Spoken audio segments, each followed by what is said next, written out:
WhatsApp guys, कैसे हैं आप सब। विजन आइज की टेस्ट नंबर 2 चल रहा था, ठीक। और हम लोगों ने क्वेश्चन नंबर 50 तक कर लिया था। इसमें हम क्वेश्चन नंबर 51 से बात करेंगे, ठीक है। तो शुरू करते हैं। 51 क्वेश्चन है, if the president want to seek the legal in opinion on the matter of the public importance from the supreme court. देखिए, आपको पता है क्या कि प्रेसिडेंट चाहे तो सुप्रीम कोर्ट से सलाह ले सकता है अंडर आर्टिकल 143, ठीक है। अगर प्रेसिडेंट चाहे तो सुप्रीम कोर्ट से सलाह ले सकते हैं अंडर आर्टिकल 143, ठीक है। तो अगर प्रेसिडेंट सलाह लेता है सुप्रीम कोर्ट से ऑन दी पब्लिक इंपॉर्टेंस, यानी कोई ऐसा मुद्दा है, कोई ऐसा टॉपिक है जो पब्लिक इंपॉर्टेंस का है, तो सुप्रीम कोर्ट के पास क्या राइट है। देखिए, अगर इसकी बात की जाए तो सुप्रीम कोर्ट के पास इसका जो सही आंसर हो जाएगा, सुप्रीम कोर्ट में refuse to tender its opinion. जो सुप्रीम कोर्ट है वो क्या है, अपना ओपिनियन देने से मना भी कर सकता है अगर सलाह मांगी जा रही है पब्लिक इंपॉर्टेंस पर। तो देखिए, प्रेसिडेंट जो है सुप्रीम कोर्ट से सलाह दो तरह के मैटर पे मांगता है। एक होता है क्या, पब्लिक इंपॉर्टेंस। अगर प्रेसिडेंट सुप्रीम कोर्ट से पब्लिक इंपॉर्टेंस के मैटर पर सलाह मांग रहा है, ठीक है, तो उस कंडीशन में या तो सुप्रीम कोर्ट एडवाइस दे देगा या तो सुप्रीम कोर्ट एडवाइस के लिए मना कर देगा, ठीक। लेकिन अगर प्रेसिडेंट सलाह मांग रहा है, एडवाइस मांग रहा है सुप्रीम कोर्ट से, और वो जो मैटर है वो कैसा है, वो मैटर कोई कॉन्स्टिट्यूशनल मैटर है, ठीक है, कोई कॉन्स्टिट्यूशनल मेथड है, या किस कोई एग्रीमेंट है उस पे मांग रहा है, या कोई ट्रीटी हुई है उस ट्रीटी पे बेसिकली सलाह मांगी जा रही है, इस कंडीशन पे क्या है, इस कंडीशन पे सुप्रीम कोर्ट जो है हमेशा एडवाइस देगा। ये याद रखिएगा, यहाँ पर किसकी बात कर रही है, पब्लिक इंपॉर्टेंस की। तो उस कंडीशन में सुप्रीम कोर्ट मे रिफ्यूज़, मे लिखा हुआ है मतलब क्या कि हाँ कर सकता है शायद, ठीक है, may refuse to tender the opinion. बाकी अगर और ऑप्शंस की बात करिए तो लिखा हुआ है supreme court can assume to itself the power of the legislation. आपको पता है सुप्रीम कोर्ट के पास पावर ऑफ लेजिस्लेशन नहीं होती है। पावर ऑफ लेजिस्लेशन किसके पास होती है, बेसिकली जो लोकसभा है उसके पास लेजिस्लेशन की पावर होती है, पार्लियामेंट के पास होती है। President has to accept the advice given by the court. ऐसा कुछ भी नहीं है, प्रेसिडेंट चाहे तो उनकी एडवाइस को माने, चाहे तो एडवाइस को ना माने, ठीक है। फोर्थ के लिखा हुआ है the president has to first get the approval of the parliament for the same. क्या प्रेसिडेंट को पार्लियामेंट से अप्रूवल लेना पड़ेगा क्या कि हमें एडवाइस चाहिए सुप्रीम कोर्ट से, पहले हमें अप्रूवल दे दो। ऐसा कुछ भी नहीं होता, प्रेसिडेंट को पार्लियामेंट से कोई भी अप्रूवल लेने की ज़रूरत नहीं पड़ती। तो 51 का आंसर क्या हो गया हमारा, सी, ठीक। 54 बात करते हैं। 54 लिखा हुआ है the president exercises the executive power through. President अपनी एग्जीक्यूटिव पावर को कैसे ऑपरेट करता है, कैसे एंजॉय करता है, ठीक है। तो इसका जो ऑप्शन हो जाएगा the council of the minister headed by the prime minister, ठीक। प्रेसिडेंट जो है वो अपनी executive power council of minister headed by the prime minister के द्वारा ऑपरेट करता है, ठीक है। देखिए, ये पता होना चाहिए, council of minister headed by the prime minister, इसी को हम लोग क्या कहते हैं, इसी को हम लोग कहते हैं दी एग्जीक्यूटिव, ठीक है। तो जो एग्जीक्यूटिव है, executive branch of the government जो है, कार्यपालिका जिसको कहते हैं, वो यही है, council of minister headed by the prime minister. बाकी बाकी सारे लोग भी आते हैं, पुलिस है या बाकी गवर्नमेंट के जितने डिपार्टमेंट है वो सारा एग्जीक्यूटिव के कहीं ना कहीं पार्ट होते हैं, ठीक। तो ये चीज़ पता होना चाहिए। और तो यानी कि इसकी सहायता से जो प्रेसिडेंट है वो एग्जीक्यूटिव की पावर को ऑपरेट करता है, ये चीज़ पता होना चाहिए। और जो प्रेसिडेंट होता है उसको हम लोग बोलते हैं हेड ऑफ द स्टेट। क्या है, head of the state. President का नाम है हेड ऑफ द स्टेट।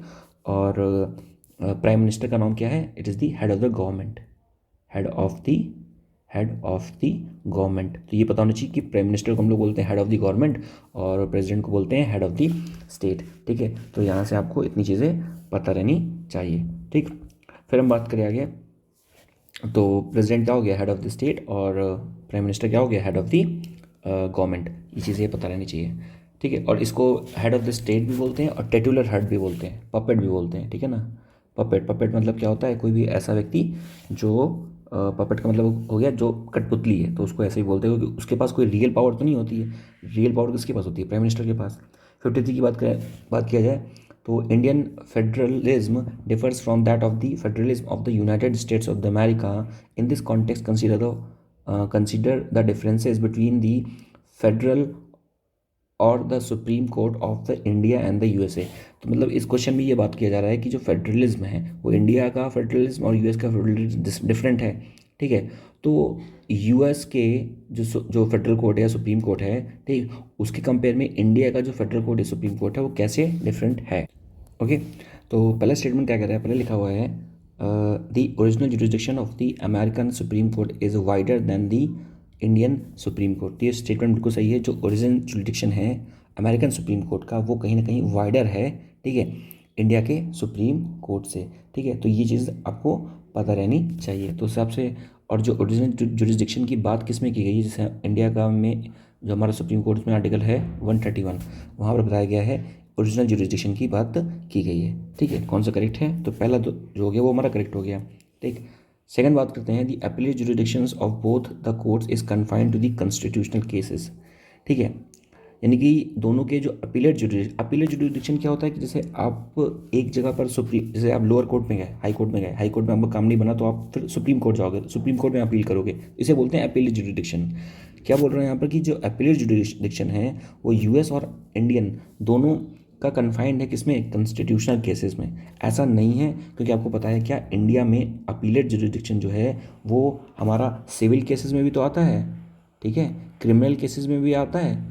अगर आप भले ही क्रिमिनल है, कोई कांड कर दिया आपने, या सिविल है, कोई आपका जो केस था वो सिविल नेचर का था, उस कंडीशन में भी आप अगर हाई कोर्ट में आपका काम नहीं बना है तो सुप्रीम कोर्ट जा सकते हैं। तो यानी का इसका कहने का क्या मतलब है, इंडिया में अपीलेट जुडिक्शन के केस में हमारे पास अधिकार है कॉन्स्टिट्यूशनल केस में भी, सिविल केस में भी और क्रिमिनल केस में भी। पर यूएस में क्या है, यूएस में सिर्फ जो अधिकार है वो किस में है, वो सिर्फ अधिकार है जो कॉन्स्टिट्यूशनल केसेस है उसमें। तो उस हिसाब से हमारा जो दूसरा हो जाएगा वो गलत हो जाएगा। थर्ड लिखा है, दी Indian Supreme Court has the advisory jurisdiction whereas the American Supreme Court has no advisory jurisdiction।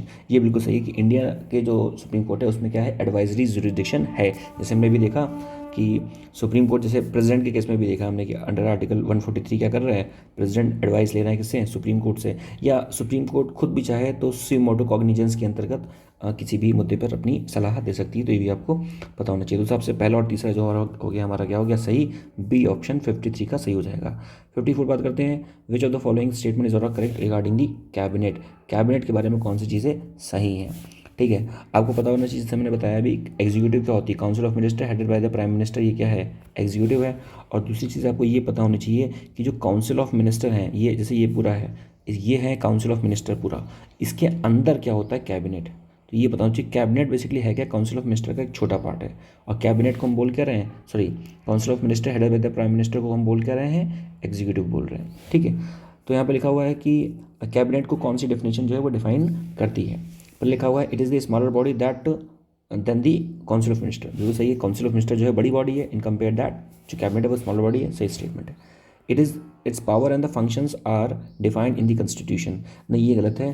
Cabinet का जो पावर ऑफ फंक्शंस हैं वो डिफाइन नहीं किए गए हैं कॉन्स्टिट्यूशन में, तो ये आपको पता रहना चाहिए। फिर हम बात करते हैं, it is an advisory body to the president and its advice is binding on them. ये बाइंडिंग ऑन हिम, ये बिल्कुल सही है कि जो भी एडवाइस लेगी कौन, द कैबिनेट, वो मानना पड़ेगा किसको, प्रेसिडेंट को। कैबिनेट ले, even the council of minister, मतलब कि गवर्नमेंट कोई भी एडवाइस लेती है मोस्ट ऑफ द केसेस में वो क्या होती है, प्रेसिडेंट पे बाइंडिंग होती है। तो उस हिसाब से देखा जाए तो पहला और थर्ड जो हमारा करेक्ट, यानी कि 54 का बी आंसर जो हो जाएगा वो करेक्ट हो जाएगा, ठीक है। तो ये पता होना चाहिए। बाकी जो कैबिनेट होती है वो कैबिनेट में नियर अबाउट जो होते हैं 15 से 20 लोग कैबिनेट के अंतर्गत होते हैं, ठीक है। तो ये पता रहना चाहिए, ठीक है, कि कैबिनेट पे 15 से 20 लोग होते हैं। और बाकी अगर जैसे प्रेसिडेंट है भी, ठीक है, अगर प्रेसिडेंट अगर कैबिनेट अगर कोई प्रस्ताव भेजती है प्रेसिडेंट के पास और प्रेसिडेंट को पसंद नहीं आया तो उसको वापस भी कर सकता है वो, ठीक है। लेकिन ये बताया गया है कि अगर उसने प्रेसिडेंट ने एक बार वापस कर दिया, ठीक है, और दोबारा फिर से कैबिनेट ने भेज दिया तो वो प्रस्ताव को माना जाएगा, यानी कि वो बेसिकली पास माना जाएगा। ये 44 कॉन्स्टिट्यूशनल अमेंडमेंट एक्ट 1978 में इस बारे में बात की गई थी, ठीक है। तो ये चीज़ आपको पता यहाँ से होनी चाहिए। तो 54 का आंसर क्या हो गया हमारा, बी आंसर हो गया 54 का, ठीक। 55 की बात करें, with reference to the office of the governor के बारे में consider the following statement. Okay, पहला लिखा हुआ है कि in case of the bicameral legislature the governor can issue the ordinance only when the both the house are not in session. Okay, देखिए यहाँ पर पूछा है कि कौन सा स्टेटमेंट करेक्ट है। तो देखिए आपको पता है कि जैसे अंडर आर्टिकल 123 के अंतर्गत प्रेसिडेंट के पास और अंडर आर्टिकल 213 के अंतर्गत गवर्नर के पास क्या होती है, ऑर्डिनेंस मेकिंग पावर होती है। क्या होती है, बेसिकली ऑर्डिनेंस मेकिंग पावर, ठीक है, ऑर्डिनेंस मेकिंग पावर यानी अध्यादेश जारी करने की ताकत। ऑर्डिनेंस क्या होती है, जैसे कोई नया नियम या नया रूल बनाना है, कोई बिल लाना है, एक्ट लाना है, तो उसको अगर पार्लियामेंट सेशन में नहीं है, ठीक है, या कोई दिक्कत बन रही है, तो उस कंडीशन में प्रेसिडेंट या गवर्नर ऑर्डिनेंस के थ्रू भी ला सकते हैं। पहला लिखा हुआ है कि in case of the bicameral legislation the governor can issue the ordinance only when the both the houses are not in session. ऐसा कुछ भी नहीं है, अगर एक हाउस भी सेशन में नहीं है तब भी काम चलेगा। देखो ऐसे समझ लो ना, आप गवर्नर की बात करें, गवर्नर है यानी कि स्टेट की बात हो रही है, स्टेट में क्या होगा, लेजिस्लेटिव असेंबली, लेजिस्लेटिव काउंसिल्स, ठीक है। अब लेजिस्लेटिव जो काउंसिल्स है ये क्या है, परमानेंट हाउस है कहीं पर, ये क्या है, परमानेंट हाउस। लेजिस्लेटिव काउंसिल कैसा हाउस है, परमानेंट हाउस है, तो ये तो कभी डिजोल्व वैसे भी नहीं होगा, सिर्फ डिजोल्व क्या होंगी, लोग लेजिस्लेटिव असेंबली यानी कि विधानसभा, तो उस हिसाब से भी देखा जाएगा, तो पहला स्टेटमेंट क्या है, गलत। Next, he enjoys the personal immunity from the legal liability for his official act. बिल्कुल सही है कि अगर गवर्नर के ऊपर कोई भी इल्ज़ाम लगता है, कुछ भी लगता है, तो उस कंडीशन में क्या है, उसको इम्यूनिटी मिलती है legal liability for his official act. जो भी वो काम करता है, ठीक है, जो भी वो काम करता है उसमें वो क्या मिलता है, उसको बेसिकली इम्यूनिटी मिलती है, ठीक है। इम्यूनिटी यानी कि कोई भी चीज़ उसने किया तो उसमें इम्यूनिटी मिलेगी ऑफिशियल एक्ट में, यानी कि लीगल जो भी काम कर रहा है अपने ऑफिस में, उस पर कोई उस पर सवाल नहीं उठा सकता। जैसे आर्टिकल 105 में बोला है, पार्लियामेंट्री प्रिविलेज के बारे में बोला है, ठीक है, यानी कि जो भी पार्लियामेंटेरियन है, एमपीज है, मेंबर ऑफ पार्लियामेंट, उनको इम्यूनिटी मिली हुई है बेसिकली 105 में। और 221 बताया था मैंने, 221 में पार्लियामेंट में जो एमपीज़ हैं वो हर उस बात को डिस्कस कर सकते हैं, लेकिन वो वर्किंग ऑफ द जज, कोई जज कैसे काम कर रहा है वो उस जज की वर्किंग को डिस्कस नहीं कर सकती, ये पता होना चाहिए। लेकिन हाँ, अगर उस जज को रिमूव करना है और उसका डिस्कशन चल रहा है तो बेसिकली एमपी कर सकते हैं, ये चीज़ लिखी है किसमें, 221 में। तो यहाँ से ये चीज़ पता होनी चाहिए आपको, ओके। और बाकी ये चीज़ पता होनी चाहिए कि जो भी ये ऑर्डिनेंस इशू करेंगे गवर्नर, ठीक है, वो जो गवर्नर जो भी ऑर्डिनेंस इशू करेंगे उसको बेसिकली 6 वीक के अंदर आपको पार्लियामेंट से क्या करा, सॉरी 6 वीक के अंतर्गत जो भी असेंबली है, ठीक है, उससे क्या कराना पड़ेगा, उसे पास कराना पड़ेगा, तो ये पता होना चाहिए। बाकी अगर जैसे यहाँ पे लिखा है ना, इसको इम्यूनिटी मिलती है, तो गवर्नर को इम्यूनिटी मिलती है, ठीक है। गवर्नर को चाहे क्रिमिनल केसेस हों, ठीक है, या सिविल नेचर का केस हो, कैसा भी केसेस हो, उसके ऊपर कोई भी कार्रवाई नहीं हो सकती, ये पता होना चाहिए जब तक वो ऑफिस में है, ठीक है। और इवन अगर कार्रवाई करनी है आपको, तो उस कंडीशन में आपको 2 मंथ पहले नोटिस देना पड़ेगा, उस देने के बाद फिर आप क्रिमिनल सिविल प्रोसीडिंग की कार्रवाई कर सकते हो। तो 55 का क्या हो गया, 55 का जो आंसर हो जाएगा वो हमारा सिर्फ बेसिकली बी सही हो जाएगा, यानी कि दूसरा जो है वो सही है। 56 की बात करें, in which of the following cases does the membership of the parliament incur disqualification under the 10th schedule. आपको पता है क्या, 10th शेड्यूल जो था वो बेसिकली इंट्रोड्यूस किया गया था 52nd अमेंडमेंट एक्ट ऑफ 1985, ठीक। तो 52nd अमेंडमेंट एक्ट 1985 के द्वारा 10th schedule anti defection law, ये क्या बात करता है, 10th शेड्यूल बात करता है दी एंटी डिफेक्शन लॉ, ठीक है, दल बदलू नियम के बारे में बात करता है। तो पूछा है इसमें कि which of the following cases does membership of the parliament incur disqualification under the 10th schedule, यानी कि 10th शेड्यूल के अंतर्गत किसको हम डिस्क्वालीफाई कर सकते हैं, क्या क्या प्रावधान दिए गए हैं उसमें, ठीक है। तो पहला लिखा हुआ है, if the independent member joins the any political party before expiry of the 6 month. ये बिल्कुल सही है, अगर किसी पॉलिटिकल पार्टी के आदमी ने क्या किया, before the expiry of 6 month किसी दूसरी पार्टी को ज्वाइन कर लिया, तो it comes under the anti defection law, और 10th शेड्यूल में ये इंक्लूडेड है, ठीक है ना, 52nd अमेंडमेंट एक्ट 1985, ये सही है। Now next, if any member nominated member joins the political party before the expiry of the 6 month, ये गलत है कि अगर जो नॉमिनेटेड मेंबर है उसको एक्सपायरी ऑफ द 6 मंथ अगर वो कर रहा है तो वो डिस्क्वालिफिकेशन में जो है बेसिकली वो नहीं आता, तो ये भी आपको यहाँ से पता रहना चाहिए, ठीक। थर्ड बात क्या कर रहा है, थर्ड बात बोल रहा है कि if the voluntary gives up the membership of the political party to the which he belongs. बिल्कुल सही है, अगर किसी व्यक्ति ने वॉलंटरी जानबूझ के उसने क्या किया, अगर किसी व्यक्ति ने जानबूझ के किसी पॉलिटिकल पार्टी को छोड़ दिया जिसको वो बिलोंग करता था, तो उस कंडीशन में क्या वो डिस्क्वालीफाई हो जाएगा। इस हिसाब से देखा जाए तो हमारा ए ऑप्शन करेक्ट हो जाएगा, दैट इज़ दी 1 और 3। 57 बात करें, 57 में लिखा हुआ है, with reference to the cooperative societies, ठीक है, कंसीडर द फॉलोइंग स्टेटमेंट। आपको पता है संविधान में हमारे कोऑपरेटिव सोसाइटी के बारे में बताया गया है। जैसे कोऑपरेटिव सोसाइटी की बात की जाए तो जैसे आर्टिकल 43B भी है, तो ये भी कोऑपरेटिव सोसाइटी के बारे में बात करता है, ठीक है। तो कोऑपरेटिव सोसाइटी के बारे में क्या लिखा हुआ है कि which of the following statement जो है वो करेक्ट है। पहला लिखा हुआ है कि elections to the cooperative society are conducted by the state election commission. तो जो इलेक्शन है कोऑपरेटिव सोसाइटी का वो स्टेट इलेक्शन कमीशन करवाता है क्या, तो एक्चुअली बेसिकली जो इलेक्शन है वो स्टेट इलेक्शन कमीशन नहीं कराता है, ठीक है। जो भी स्टेट लेजिस्लेचर है, ठीक है, जो भी स्टेट लेजिस्लेचर है यानी कि विधानसभा है, तो वो विधानसभा यानी स्टेट लेजिस्लेचर वो क्या करता है, किसी बॉडी को क्या करता है, वो अपॉइंट करता है या प्रोवाइड करता है, वो बॉडी करवाती है किसको, स्टेट जो इलेक्शन किसका, कोऑपरेटिव सोसाइटी का। तो ये पता नहीं चाहिए, स्टेट इलेक्शन कमीशन जो है वो नहीं कराता है, ठीक है। फिर नेक्स्ट बात करें, number of the directors of the cooperative society shall not exceed the 21। तो ये स्टेटमेंट क्या है, ये स्टेटमेंट सही है कि जो भी डायरेक्टर्स हैं किसके, कोऑपरेटिव सोसाइटी के, वो 21 से ज़्यादा एक्सटेंड नहीं होने चाहिए। टोटल नंबर ऑफ जो डायरेक्टर्स हैं वो कितने होने चाहिए, 21 होने चाहिए। Third is the cooperative board shall have at least 2 women representative. ये भी सही है, जो कोऑपरेटिव बोर्ड है उसमें एटलीस्ट 2 women रिप्रेजेंटेटिव होने चाहिए। तो एक तो ये चीज़ पता होनी चाहिए आपको, ठीक है। दूसरी ठीक है, ये पता होना चाहिए। और बाकी जो भी शेड्यूल कास्ट और शेड्यूल ट्राइब्स हैं उसके लिए भी बेसिकली जो 2 सीट्स, यानी कि जो 2 सीट्स हैं यहाँ पे जो रिजर्व हैं, वो शेड्यूल कास्ट, शेड्यूल ट्राइब और विमेंस सबके लिए मिला के मतलब 2 सीटें हैं। तो ये पता होनी चाहिए। तो हिसाब से देखा जाए तो बी हमारा जो हो जाएगा, दूसरा और तीसरा जो हमारा क्या है, करेक्ट ऑप्शन है।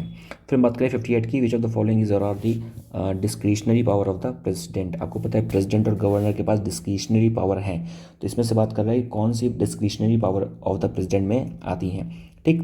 तो पहले लिखा हुआ है the exercise of the suspensive veto. Suspensive veto जो है वो प्रेसिडेंट की डिस्क्रिशनरी पावर है या नहीं है, तो बिल्कुल सही है। सस्पेंशनरी जो विटो है वो प्रेसिडेंट की डिस्क्रिशनरी पावर है, यानी कि ये डिस्क्रिशनरी पावर का मतलब क्या होता है, ऐसी पावर जो वो अपने हिसाब से काम करे, उसका यूज़ करे, ठीक।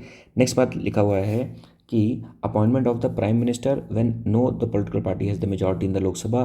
तो ये भी सही है कि अगर कोई भी पॉलिटिकल पार्टी जो है वो मेजॉरिटी लोकसभा में होल्ड नहीं करती, तो उस कंडीशन में प्रेसिडेंट देख सकते हैं कि किसको बेसिकली वो प्राइम मिनिस्टर बनाए, कौन अपनी आदमी अपनी मेजॉरिटी को प्रूव कर सकता है। तो it is the up to the president. Appointment of the governor in the state, ठीक है। तो देखिए जो अपॉइंटमेंट ऑफ द जो गवर्नर है स्टेट में, ठीक है, तो ये जो बेसिकली है ये प्रेसिडेंट नहीं करता है। बेसिकली प्रेसिडेंट करता तो प्रेसिडेंट ही है, पर ये करता है on the advice of the central government, ठीक है। तो ये पता चलेगी, तो मतलब कि प्रेसिडेंट की डिस्क्रिशनरी पावर नहीं है, ठीक है। ये करता है, ये उसका फंक्शन है जो कि करता है on the advice of the central government, यानी कि council of minister headed by the prime minister.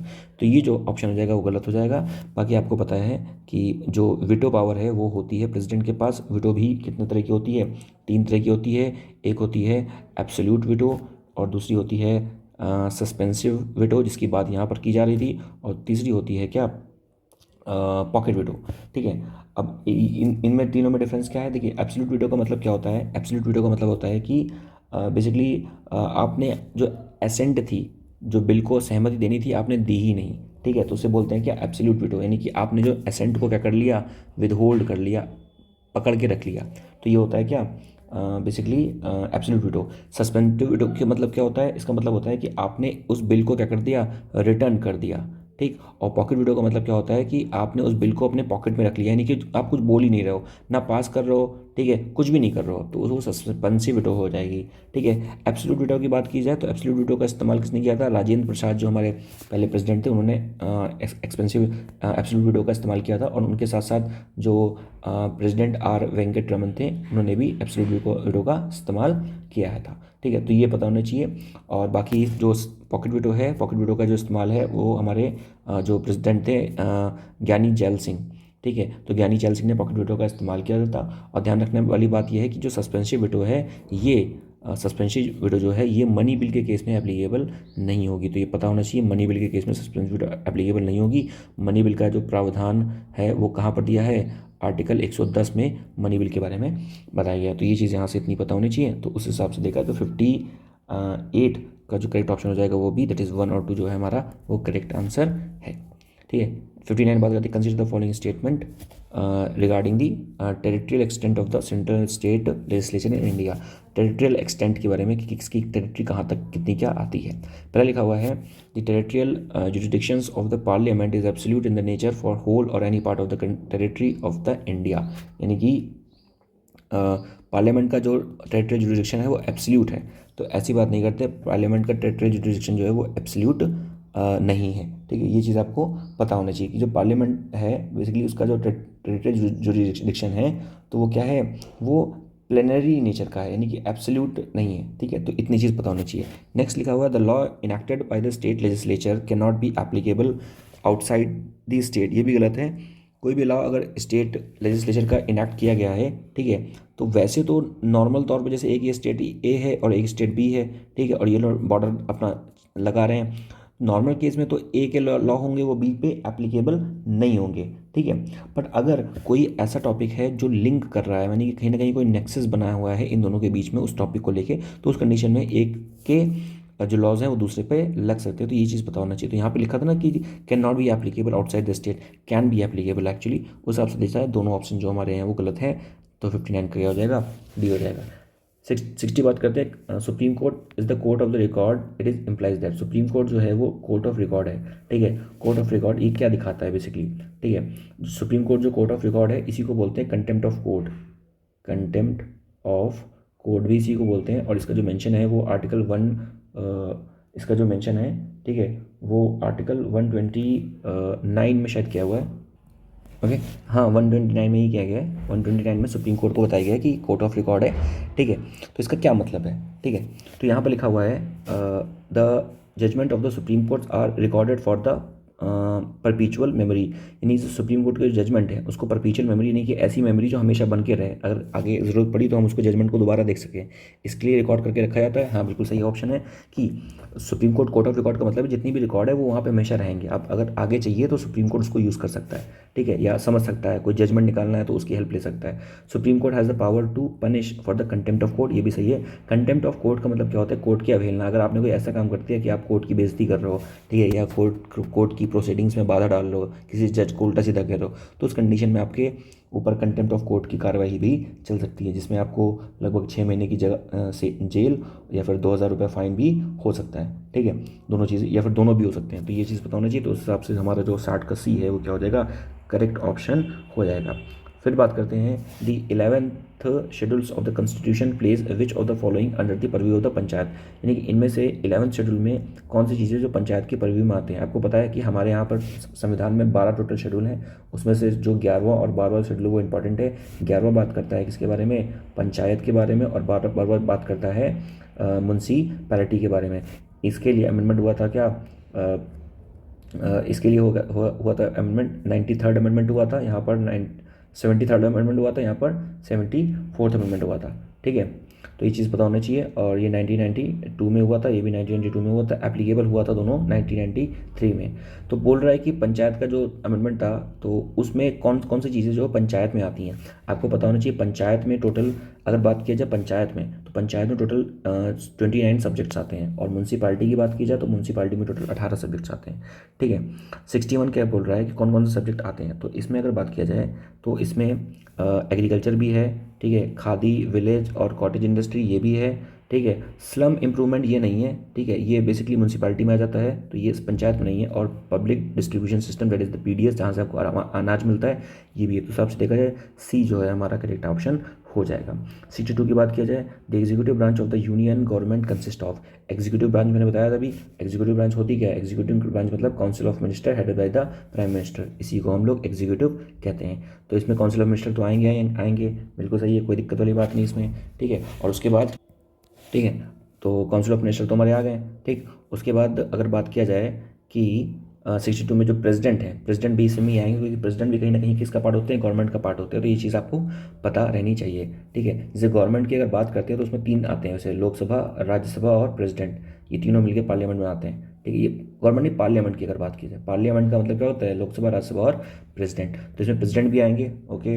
And उसके बाद इसमें काउंसिल ऑफ मिनिस्टर भी आएंगे ना, all the members of the parliament नहीं आएंगे, पर अटॉर्नी जनरल जो है वो इसमें आएगा, यानी कि हमारा जो 1, 2 और 4 आंसर हो जाएगा, 1, 2 और 4, 62 का बी हमारा आंसर हो जाएगा। 63 की बात करें, which of the following statement is are correct regarding the departmental standing committee. तो आपको पता है कि डिपार्टमेंटल स्टैंडिंग कमेटी होती है, पार्लियामेंट में कई तरह की कमेटी होती हैं, तो उसमें से एक डिपार्टमेंटल स्टैंडिंग कमेटी भी है। तो इसमें से कौन सा स्टेटमेंट जो है वो सही है, करेक्ट है, इसके बारे में पूछा गया है, ठीक। पहले लिखा हुआ है the members of the committee are elected by the proportional representation, ठीक है। तो एक्चुअली जो डिपार्टमेंटल स्टैंडिंग कमेटी है, ठीक है, तो उसके जो मेंबर्स है वो प्रोपोर्शनल रिप्रेजेंटेशन से इनका बेसिकली इलेक्ट नहीं करते हैं, ठीक है। एक्चुअली क्या है कि जो भी जो मेंबर्स हैं, ठीक है, तो सब वो नॉमिनेट करता है कौन, या तो स्पीकर करेगा, ठीक है, या चेयरपर्सन करेगा। लोकसभा के लिए स्पीकर, राज्यसभा के लिए चेयरपर्सन, ठीक है ना। और ये किए कहाँ जाएंगे, जो भी उनके मेंबर हैं, ठीक है ना। और ध्यान रखना है कि जो भी डिपार्टमेंटल स्टैंडिंग कमेटी होगी, ईच कमेटी में टोटल जो मेंबर होंगे वो 31 मेंबर होंगे, जिसमें से 21 किस कहाँ से होंगे, लोकसभा से होंगे, और जो 10 होंगे वो राज्यसभा से होंगे। तो ये पता होना चाहिए regarding the departmental standing committee, ठीक। फिर उसके बाद बात करा है कि it considers the demand for the grant of the concerned ministers and can suggest the cut in the budget। तो ये देखा जाए तो ये ऑप्शन भी क्या है, ये ऑप्शन भी गलत है। कोई बजट कट की बात नहीं होती। एक्चुअली क्या है कि जो डिपार्टमेंटल स्टैंडिंग कमेटी है ये बेसिकली एडवाइजरी नेचर की होती है, ठीक है। यानी कि एडवाइस देती है, आपको मानना है मानो, नहीं मानना कोई बात नहीं, ठीक है। सिर्फ सजेशन देती है, ठीक है। तो और सजेशन को मानना नहीं मानना it is up to the government. तो ये सजेशन देती है, रिपोर्ट बनाती है और उस रिपोर्ट को बस जारी करती है। तो इतना पता होना चाहिए। तो दोनों स्टेटमेंट हमारे क्या हो गए, गलत हो गए। ऑप्शन नंबर जो डी है वो करेक्ट आंसर हो जाएगा। 64 की बात किया जाए, 64 में लिखा हुआ है she helped the establish the women Indian association. यानी कि किस पर्सनालिटी की बात कर रही है, ये क्वेश्चन पर्सनालिटी पे है कि यहाँ पर कौन ऐसा है जिन्होंने विमेन इंडिया एसोसिएशन 1970 में स्टैब्लिश किया गया था और ऑल इंडिया विमेन कॉन्फ्रेंस 1925 में किया था। और उन्होंने किताब लिखी थी, प्ले लिखा था, जिसका नाम क्या है, महर मुनीर, जो कि एक पोएम है, ठीक है। और उन्होंने एक बहुत इंपॉर्टेंट जो है वो लिखी थी बुक, उसका नाम था ब्रोकन विंग्स। यहाँ से आप समझ जाएंगे। तो ये और उन्होंने ये जो ब्रोकन विंग्स थी ये डेडिकेट किया था मोहम्मद अली जिन्ना को, फादर ऑफ द पाकिस्तान, ठीक। तो ये कौन है, तो बेसिकली यहाँ पर जिन पर्सनालिटी की बात की जा रही है इट इज़ सरोजनी नायडू, ठीक। फिर बात करें तो सरोजनी नायडू, बेसिकली अगर बात करें सरोजनी नायडू के बारे में तो आपको पता है कि जैसे 13 फरवरी आपको पता होना चाहिए, 13 फरवरी को हम लोग नेशनल वीमेंस डे मनाते हैं सरोजनी नायडू के बेसिकली बर्थ एनिवर्सरी के उपलक्ष्य में, ठीक है ना। और सरोजनी नायडू जो थी वो बेसिकली सेकेंड प्रेसिडेंट थी इंडियन नेशनल कांग्रेस की, ये पता होना चाहिए। और फर्स्ट इंडियन प्रेसिडेंट थी, ठीक है। और बाकी ये भी पता होना चाहिए कि ये सरोजनी नायडू जो थी वो पहली गवर्नर भी थी, फर्स्ट लेडी गवर्नर बनी थी बेसिकली यूनाइटेड प्रोविंस की, ठीक है, या फिर आप बोल सकते हो यूपी की, ठीक है। तो यूनाइटेड प्रोविंस की जो थी वो पहली गवर्नर बनी थी, ठीक है, ये पता होना चाहिए। और इन्होंने जो लखनऊ पैक्ट हुआ था, ठीक है, जो लखनऊ पैक्ट हुआ था और सेकेंड राउंड टेबल कॉन्फ्रेंस हुई थी, इन सारों को इसमें क्या किया था, इन्होंने इसको सपोर्ट किया था। फिर बात करें consider the following statement regarding the saint Gadge Baba, okay. तो ये स्टेटमेंट है रिगार्डिंग दी सेंट गैडके बाबा। ये कौन है बेसिकली, पहला ऑप्शन लिखा हुआ है कि he was a social reformer from the Awadh. तो एक्चुअली ये सोशल रिफॉर्मर तो थे बट ये अवध पे नहीं थे। ये कहाँ से थे, ये बेसिकली फ्रॉम द महाराष्ट्र, ठीक है ना। तो ये महाराष्ट्र से थे, अवध से नहीं थे। तो ये जो पहला स्टेटमेंट हो जाएगा वो गलत हो जाएगा। Next, he followed the tradition of the संत कबीरदास, ठीक है ना। तो ये जो दूसरा स्टेटमेंट है ये सही है कि इन्होंने कबीरदास का जो ट्रेडिशन था उसको फॉलो किया हुआ था, ठीक है। और बेसिकली इन्होंने जो ब्राह्मणिज्म है, रिलीजियस हाइपोक्रेसी है, ठीक है ना, और जो कास्ट सिस्टम है, सबको क्या किया था, इसको अवॉइड किया था, इसको अपोज किया था। तो सब देखा जाए 65 का जो करेक्ट आंसर हो जाएगा वो हमारा बी हो जाएगा, क्योंकि सिर्फ दूसरा स्टेटमेंट क्या है, करेक्ट है।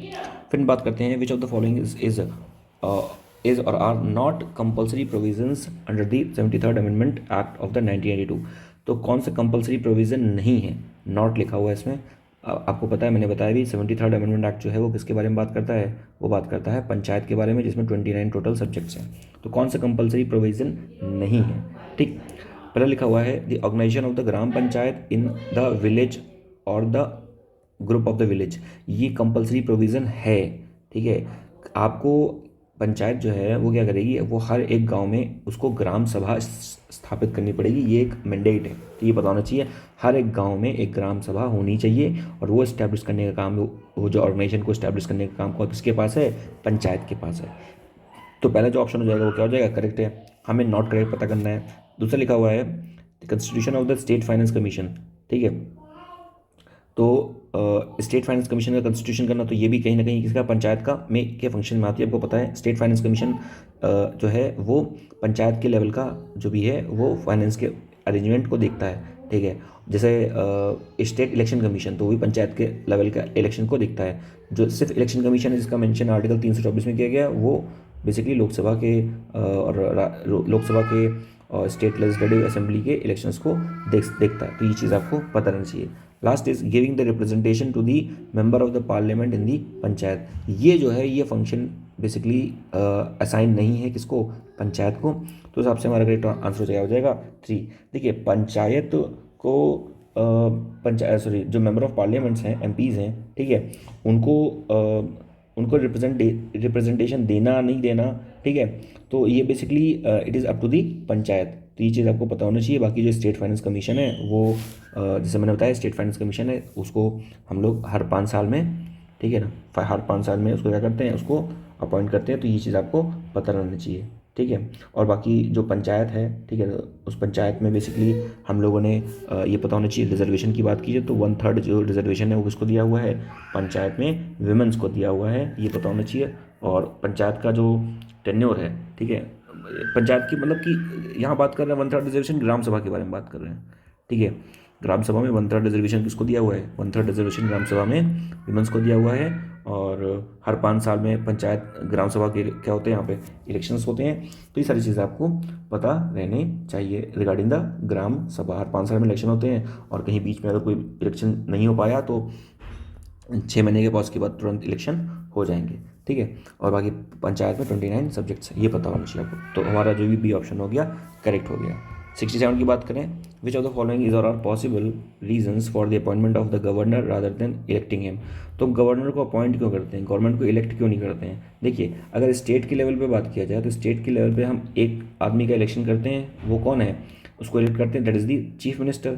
चीफ मिनिस्टर का इलेक्शन होता है, यानी कि सारे जो भी लोग हैं, ठीक है ना, पीपल हैं, सारे लोग आते हैं और वोट करते हैं इसके लिए, और किसी एक आदमी को क्या बना देते हैं, चीफ मिनिस्टर बना देते हैं। लेकिन अगर हम गवर्नर को भी हम अपॉइंट नहीं करेंगे, इलेक्ट कर देंगे, तो गवर्नमेंट का भी इलेक्शन होगा, तो कहीं ना कहीं देखा जाएगा गवर्नर भी बराबर पावर में आ जाएगा, ठीक। तो वहाँ पर कहीं ना कहीं क्लैश ऑफ पावर होना स्टार्ट हो जाएगा। इसीलिए हम गवर्नर को इलेक्ट नहीं करते, अपॉइंट कर देते हैं। क्योंकि अगर ये भी चीफ मिनिस्टर भी इलेक्ट होकर आएगा, इसको भी जनता ने भेजा है, इसको भी जनता में भेजा है, तो दोनों के बीच में लड़ाई हो जाएगी कि भाई हमें भी पावर में भेजा है, तुम्हें पावर में भेजा है, तो दिक्कत बन गई, ठीक है।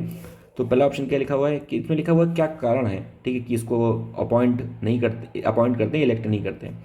तो prevent the frictions between the governor and chief minister, बिल्कुल सही है। अगर हम गवर्नर को भी इलेक्ट कर देंगे तो क्या हो जाएगा, फ्रिक्शन हो जाएगा, लड़ाई झगड़ा हो जाएगा, दिक्कतें बनेगी इसके बीच में गवर्नर और चीफ मिनिस्टर की। अभी भी इतनी सारी बन रही हैं दिक्कतें, ठीक है ना। तो ये चीज़ पता होनी चाहिए आपको।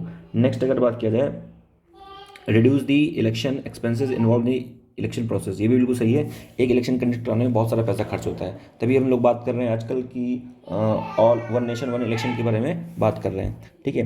तो उस हिसाब से ये भी ऑप्शन क्या हो जाएगा, सही हो जाएगा। क्योंकि अगर किसी को अपॉइंट कर दिया तो उसमें कोई इलेक्शन का मतलब नहीं, तो एक्सपेंसेस बच गए, ठीक है। नेक्स्ट लिखा हुआ है, it would discourage the separatist tendencies in the state, बिल्कुल सही है। जो सेपरेटिस्ट टेंडेंसीज है उसको भी कहीं ना कहीं कम करेगा। अदरवाइज क्या है, चीफ मिनिस्टर और गवर्नर अगर दो बेसिकली इलेक्टेड बॉडीज़ हो गई तो उस कंडीशन में दोनों के बीच में सेपरेटिस्ट टेंडेंसीज आ जाएंगी। तो इस हिसाब से देखा जाए तो 67 का डी आंसर सही है, यानी कि सारे जो स्टेटमेंट है वो सही है।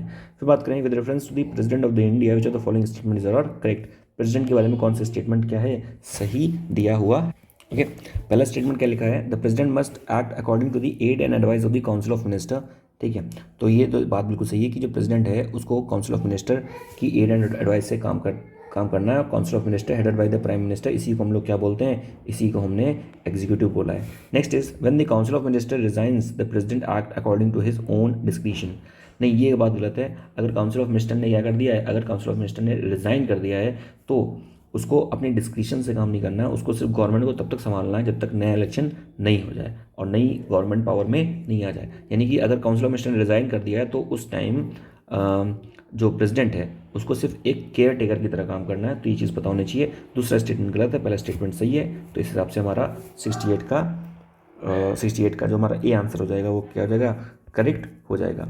नेक्स्ट बात करें 69 के बारे में, who among the following can vote in the election of the president, ठीक है। मैंने आपको बताया था, फिर से आप समझ लें कि अगर प्रेसिडेंट के इलेक्शन की बात हो रही है तो प्रेसिडेंट के इलेक्शन में बेसिकली लोकसभा और राज्यसभा के जितने भी नॉमिनेटेड लोग हैं वो आएंगे, और उसके साथ साथ कौन आएगा, स्टेट लेजिस्लेटिव असेंबली के लोग आएंगे, और उसके साथ साथ स्टेट लेजिस्लेटिव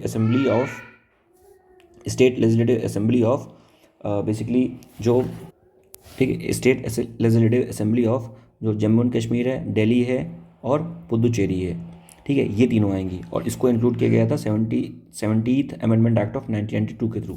यानी कि लोकसभा राज्यसभा के नॉमिनेटेड, स्टेट लेजिस्लेटिव असेंबली के नॉमिनेटेड, ठीक है, और स्टेट लेजिस्लेटिव असेंबली के, sorry not nominated actually, elected, ठीक है, इलेक्टेड, लोकसभा और राज्यसभा के, देखिए प्रेसिडेंट के इलेक्शन में लोकसभा और राज्यसभा के इलेक्टेड मेंबर्स, ठीक है, इलेक्टेड मेंबर जिनको इलेक्ट किया गया है, स्टेट लेजिस्लेटिव असेंबली के इलेक्टेड मेंबर्स, और state legislative assembly of the Jammu and Kashmir, Delhi और पुदुचेरी, जम्मू कश्मीर में अभी लेजिस्लेटिव असेंबली बनी नहीं है, इनके elected member under the 70th amendment act 1992 इसको इंक्लूड किया गया था, ठीक। लेकिन अगर वाइस प्रेसिडेंट के बारे में बात किया गया है तो वाइस प्रेसिडेंट के केस में क्या है, लोकसभा के और राज्यसभा के इलेक्टेड प्लस नॉमिनेटेड, ठीक, दोनों इंक्लूड करेंगे। तो ये चीज़ पता होना चाहिए कि वाइस प्रेसिडेंट के केस में इलेक्टेड नॉमिनेटेड दोनों, और वाइस प्रेसिडेंट के केस में SLA that is state legislative assembly, इसके मेंबर इंक्लूड नहीं होते हैं, ठीक है। तो ये चीज़ आपको पता रहनी चाहिए। और अगर प्रेसिडेंट का इम्पीचमेंट है, ध्यान रखिएगा, अगर प्रेसिडेंट का क्या है, अगर प्रेसिडेंट का इम्पीचमेंट है, ठीक है, तो उस कंडीशन में क्या है, उस कंडीशन में लोकसभा और राज्यसभा के इलेक्टेड प्लस नॉमिनेटेड दोनों मेंबर आएंगे। पर प्रेसिडेंट के इलेक्शन में कौन था, सिर्फ इलेक्टेड मेंबर थे। ऐसे आप समझ लो कि अगर अच्छी बात हो रही है, इलेक्शन हो रहा है, तो ठीक है ना, तो इलेक्टेड सिर्फ आ रहे हैं। जब बुराई की बात आ रही है, इम्पीचमेंट की बात आ रही है, तो इलेक्टेड नॉमिनेटेड दोनों लोग आके उसकी बुराई करेंगे, यानी कि इसको इम्पीचमेंट करेंगे, उसको हटा देंगे, ठीक है। अब हम क्वेश्चन पे आते हैं। क्वेश्चन में लिखा हुआ है which of the following can vote in the election of the president. तो प्रेसिडेंट के इलेक्शन में कौन कौन वोट कर सकता है, ठीक। तो पहले लिखा हुआ है elected and nominated member of the Lok Sabha, गलत, मैंने बताया क्या कि प्रेसिडेंट के इलेक्शन में सिर्फ लोकसभा के सिर्फ इलेक्टेड आते हैं, नॉमिनेटेड नहीं आते, तो स्टेटमेंट गलत हो गया। Elected member of the Rajya Sabha, ये सही है, राज्यसभा के इलेक्टेड मेंबर होते हैं। फिर लिखा हुआ है कि elected members of the legislative assembly of the union territory, ये भी स्टेटमेंट सही है, यूनियन टेरिटरी के मेंबर्स इसमें इलेक्टेड मेंबर्स आते हैं, और ये इसको इंक्लूड किया गया था अंडर दी 70वां संविधान संशोधन 1992 के अंतर्गत। Fourth is elected members of the legislative councils, नहीं, लेजिस्लेटिव काउंसिल के मेंबर नहीं आते। तो उस हिसाब से देखा जाए हमारा जो बी आंसर हो जाएगा 69 का, वो सही हो जाएगा। फिर बात करते हैं consider following statement regarding the parliamentary privilege available to the MPs. आपको पता है कि जो मेंबर ऑफ पार्लियामेंट है उनको अंडर आर्टिकल 105 के अंतर्गत पार्लियामेंट्री प्रिविलेजेस मिले हैं, किसको, एमपी को, यानी कि कई सारी उनको इम्यूनिटी मिली है, ठीक है, इम्यूनिटी है, विशेषाधिकार हैं, ठीक। तो ये चीज़ आपको पता होनी चाहिए। और उसके बाद एक और आर्टिकल पता होना चाहिए, आर्टिकल 221। आर्टिकल 221 में लिखा हुआ है कि पार्लियामेंट में जो एमपी हैं वो किसी भी चीज़ को आपस में बात कर सकते हैं, कोई दिक्कत वाली बात नहीं है, लेकिन वो किसी भी जज के कंडक्ट के बारे में बात नहीं करेंगे कि जज ने कैसा काम किया, वो उस बारे में बात नहीं करेंगे। लेकिन हाँ, अगर उस जज के रिमूवल की प्रोसीडिंग चल रही है तब वहाँ पर बात कर सकते हैं उस बारे में। तो ये लिखा हुआ है 221 में। पहले लिखा हुआ है कि they can not be arrested during the session of the parliament for both the civils and the criminals offences, ठीक है। इसमें पूछा कि कौन सा ऑप्शन क्या है, करेक्ट है। तो बेसिकली क्या है कि they can not be arrested during session of the parliament, ठीक है। तो ये चीज़ आपको तो पता होना चाहिए, बट द थिंग इज कि ओनली अब दिस जो प्रिविलेज है ये सिर्फ किसके लिए है, सिविल केस के लिए है, ठीक है। ये क्या है, सिविल केस के लिए, क्रिमिनल केस के लिए नहीं। क्रिमिनल केस में उनको अरेस्ट किया जा सकता है, ये चीज़ पता होना चाहिए। हाँ, लेकिन प्रेसिडेंट के मामले में, गवर्नर के मामले में वो अलग है, वहाँ पर आपको इम्यूनिटी मिलेगी, ठीक है, कि जब भी वो ऑफिस में है तो उस कंडीशन में, या उनके सिविल में या क्रिमिनल कोई भी मैटर हो, उनको अरेस्ट नहीं किया जा सकता।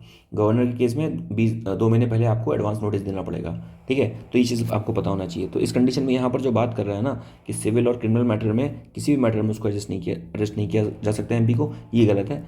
सिविल में नहीं किया जा सकता, क्रिमिनल में किया जा सकता है। तो उस हिसाब से जो पहला ऑप्शन हो गया, क्या हो गया, गलत हो गया, ठीक। दूसरा बात कर रहा है कि the presiding officers of the house has the final authority to decide the matter of the breach of the privilege. ये बिल्कुल सही है कि जिस भी हाउस में, जैसे लोकसभा है और राज्यसभा है, तो अगर मान लो प्रोसीडिंग्स चल रही हैं, तो लोकसभा के केस में स्पीकर, क्योंकि यही प्रिसाइडिंग ऑफिसर होता है, और राज्यसभा के केस में चेयरपर्सन, यही प्रिसाइडिंग ऑफिसर होता है, ठीक है। ये डिसाइड करेगा कि बेसिकली उस व्यक्ति ने इम्पीचमेंट किया है, सॉरी, उस व्यक्ति ने ब्रीच ऑफ द प्रिविलेज, अपने विशेषाधिकारों का खंडन किया है कि नहीं किया है।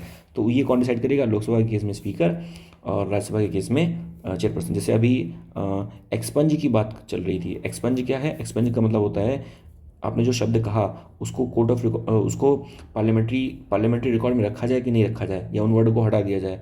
तो ये रिगार्डिंग था राहुल गांधी के रिगार्डिंग, ठीक है। तो इसकी बात चल रही थी, तो ये हटा दिया जाए वो किसी शब्द को, या फिर आपने पार्लियामेंट्री प्रिविलेज का ब्रीच किया है कि नहीं किया, ये सारा कौन डिसाइड करेगा? जो भी प्रिसाइडिंग ऑफिसर होगा वो हाउस का डिसाइड करेगा, जो कि स्पीकर होता है लोकसभा केस में और चेयरपर्सन राज्यसभा केस में। तो इस कंडीशन में देखा जाए तो हमारा जो बी ऑप्शन हो जाएगा वो क्या हो जाएगा? करेक्ट हो जाएगा। फिर बात करें 71 में, the strength of the high court is decided by. High court की जो स्ट्रेंथ है, ठीक है, उसको कौन डिसाइड करता है? तो एक्चुअली जो हाई कोर्ट की जो स्ट्रेंथ है उसको कौन डिसाइड करता है? उसको बेसिकली बात किया जाए जो प्रेसिडेंट ऑफ इंडिया होता है, ठीक है, तो वो किसको डिसाइड करता है? प्रेसिडेंट ऑफ इंडिया जो है, ठीक है, वो हाउस की जो स्ट्रेंथ है उसको डिसाइड करता है। और जो हाउस की स्ट्रेंथ है, यानी कि जो हाई कोर्ट की जो स्ट्रेंथ है वो टाइम टू टाइम जो है वो बेसिकली चेंज भी हो सकती है, ठीक है। तो ये पता होना चाहिए, उसको टाइम टू टाइम चेंज कर सकते हैं, जो भी वर्कलोड ज़्यादा बढ़ गया तो चेंज भी कर सकते हैं। तो ये चीज़ आपको पता होनी चाहिए। तो 71 का जो ऑप्शन हो गया वो बी करेक्ट हो जाएगा। फिर बात करते हैं recently seen in the news the eastern bridge 6 air force exercise between the India and which country. तो एक एयरफोर्स की एक्सरसाइज हुई थी जिसका नाम था क्या? Eastern bridge.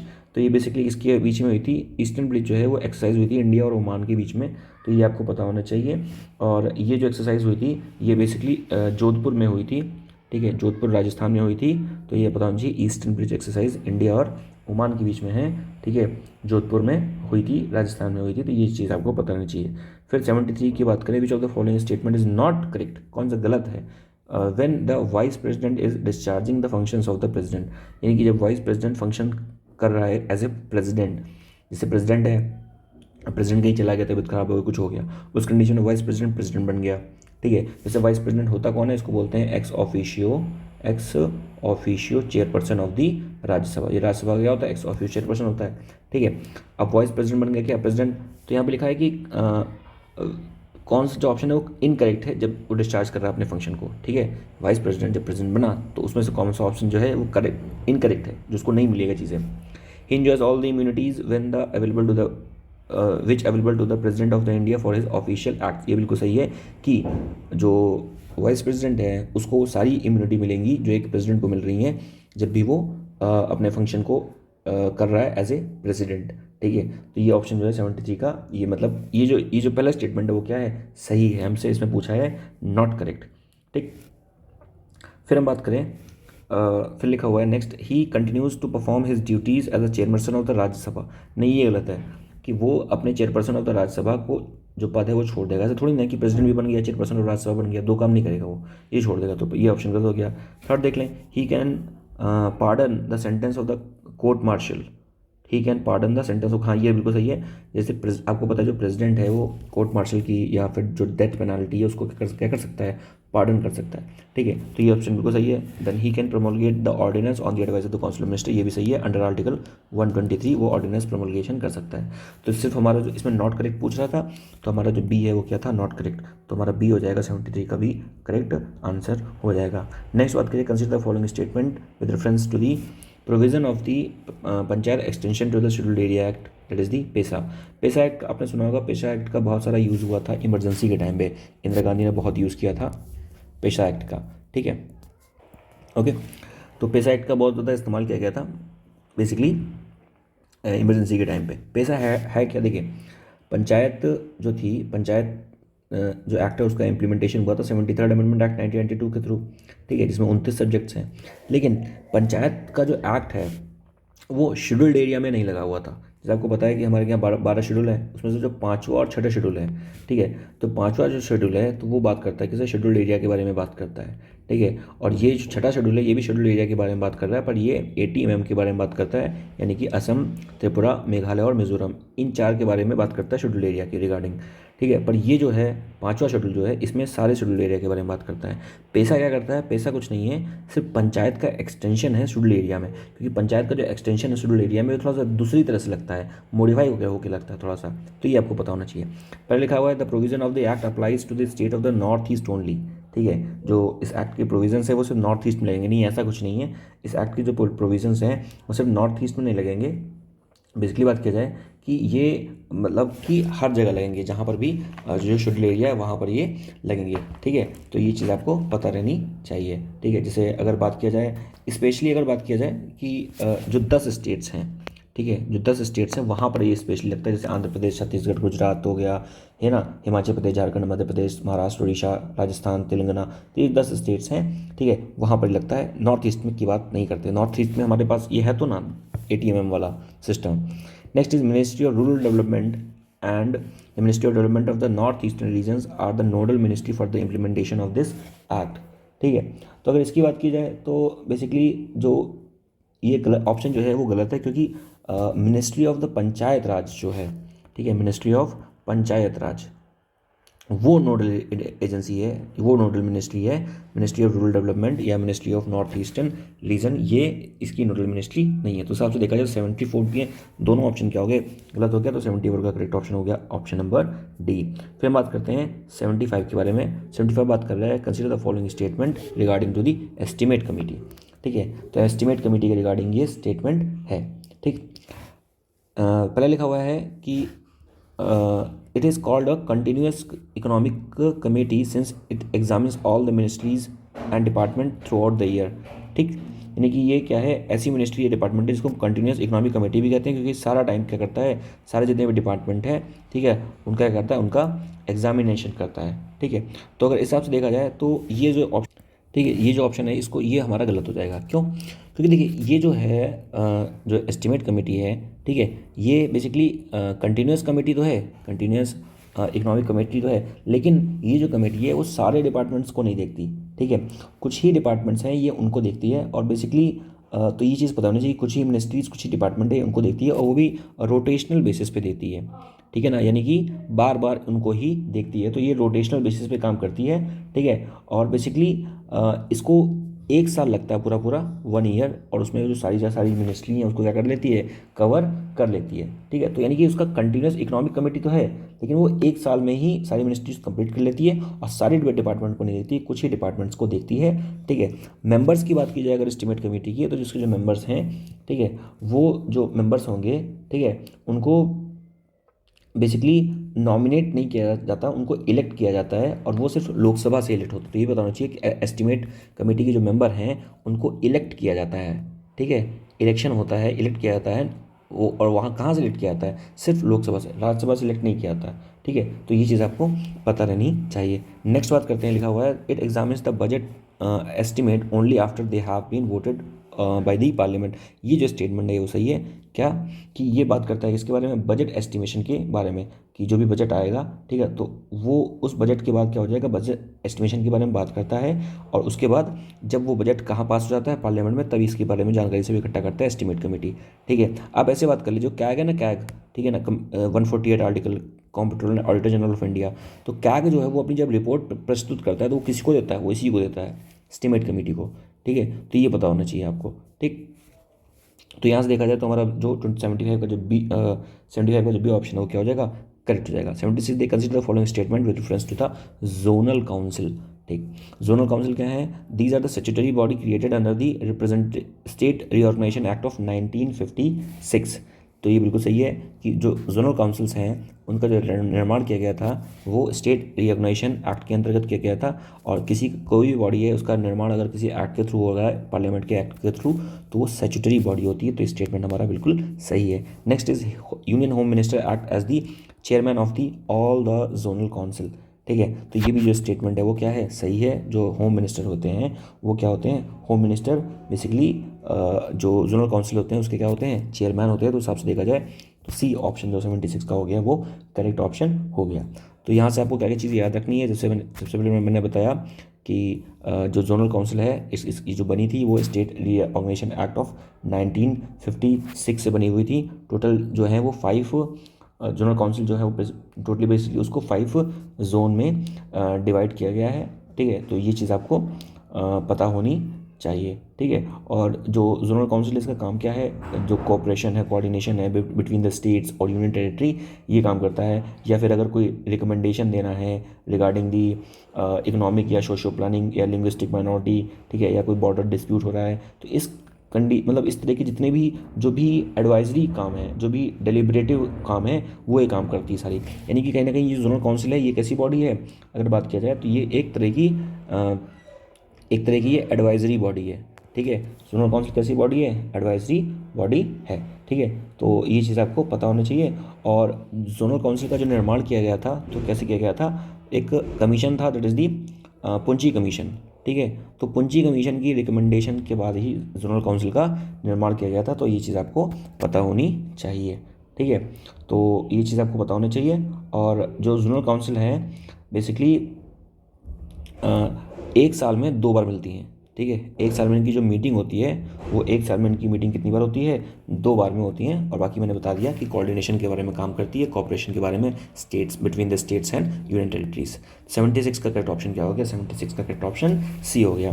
77 देखें, consider the following statement regarding the removal of the जज, यानी कि जज के रिमूवल के बारे में बात किया गया है। ठीक है, ये अभी मैंने बताया आपको आर्टिकल 221, जिसमें एमपीज जो है मेंबर ऑफ पार्लियामेंट डिस्कस कर सकते हैं किसी रिमूवल ऑफ जज के बारे में, अदरवाइज नॉर्मल कंडीशन में उसकी कंडक्ट के बारे में नहीं डिस्कस कर सकते कि कैसा काम कर रहा है, ये पार्लियामेंट में डिस्कस नहीं हो सकता। ठीक है, तो 77 देखें, द जज of the high court can be removed on the same ground as the जज ऑफ द सुप्रीम कोर्ट। ये बिल्कुल सही है, जो जज ऑफ द हाई कोर्ट है उसको हम रिमूव करेंगे as the same ground of the जज ऑफ द सुप्रीम कोर्ट। ठीक है, नेक्स्ट बात कर रहे हैं, the violation of the constitution is the only ground for the removal of the high court जज। ये ऑप्शन जो है वो गलत है। ठीक है, तो बेसिकली वायलेशन ऑफ जो लिखा हुआ है ना इसमें कि वायलेशन ऑफ द कॉन्स्टिट्यूशन, ये एक ही ग्राउंड है रिमूवल ऑफ द जज। ये जो वायलेशन ऑफ द कॉन्स्टिट्यूशन है ना, ये प्रेसिडेंट के केस में आता है। अगर प्रेसिडेंट ने कॉन्स्टिट्यूशन का वायलेशन कर दिया है तो उस कंडीशन में उसको रिमूव किया जा सकता है।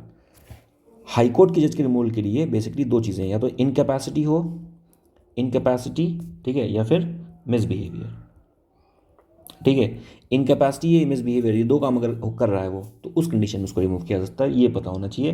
ठीक है, बाकी जो रिमूवल की जो प्रोसेस है उसको आर्टिकल 124 के सेक्शन नंबर जो 4 है उसमें मेंशन किया गया है।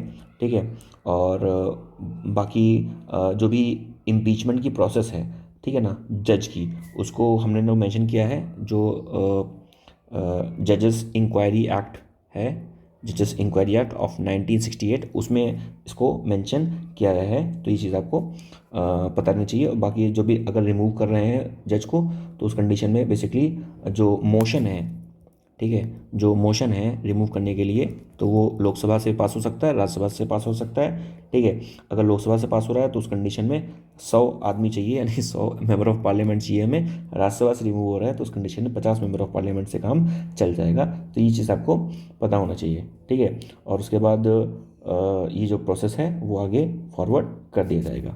ठीक है, तो 77 के हिसाब से देखा जाए तो 77 में हमारा जो ए ऑप्शन है वो करेक्ट हो जाएगा, यानी कि सिर्फ पहला ऑप्शन जो है वो करेक्ट है।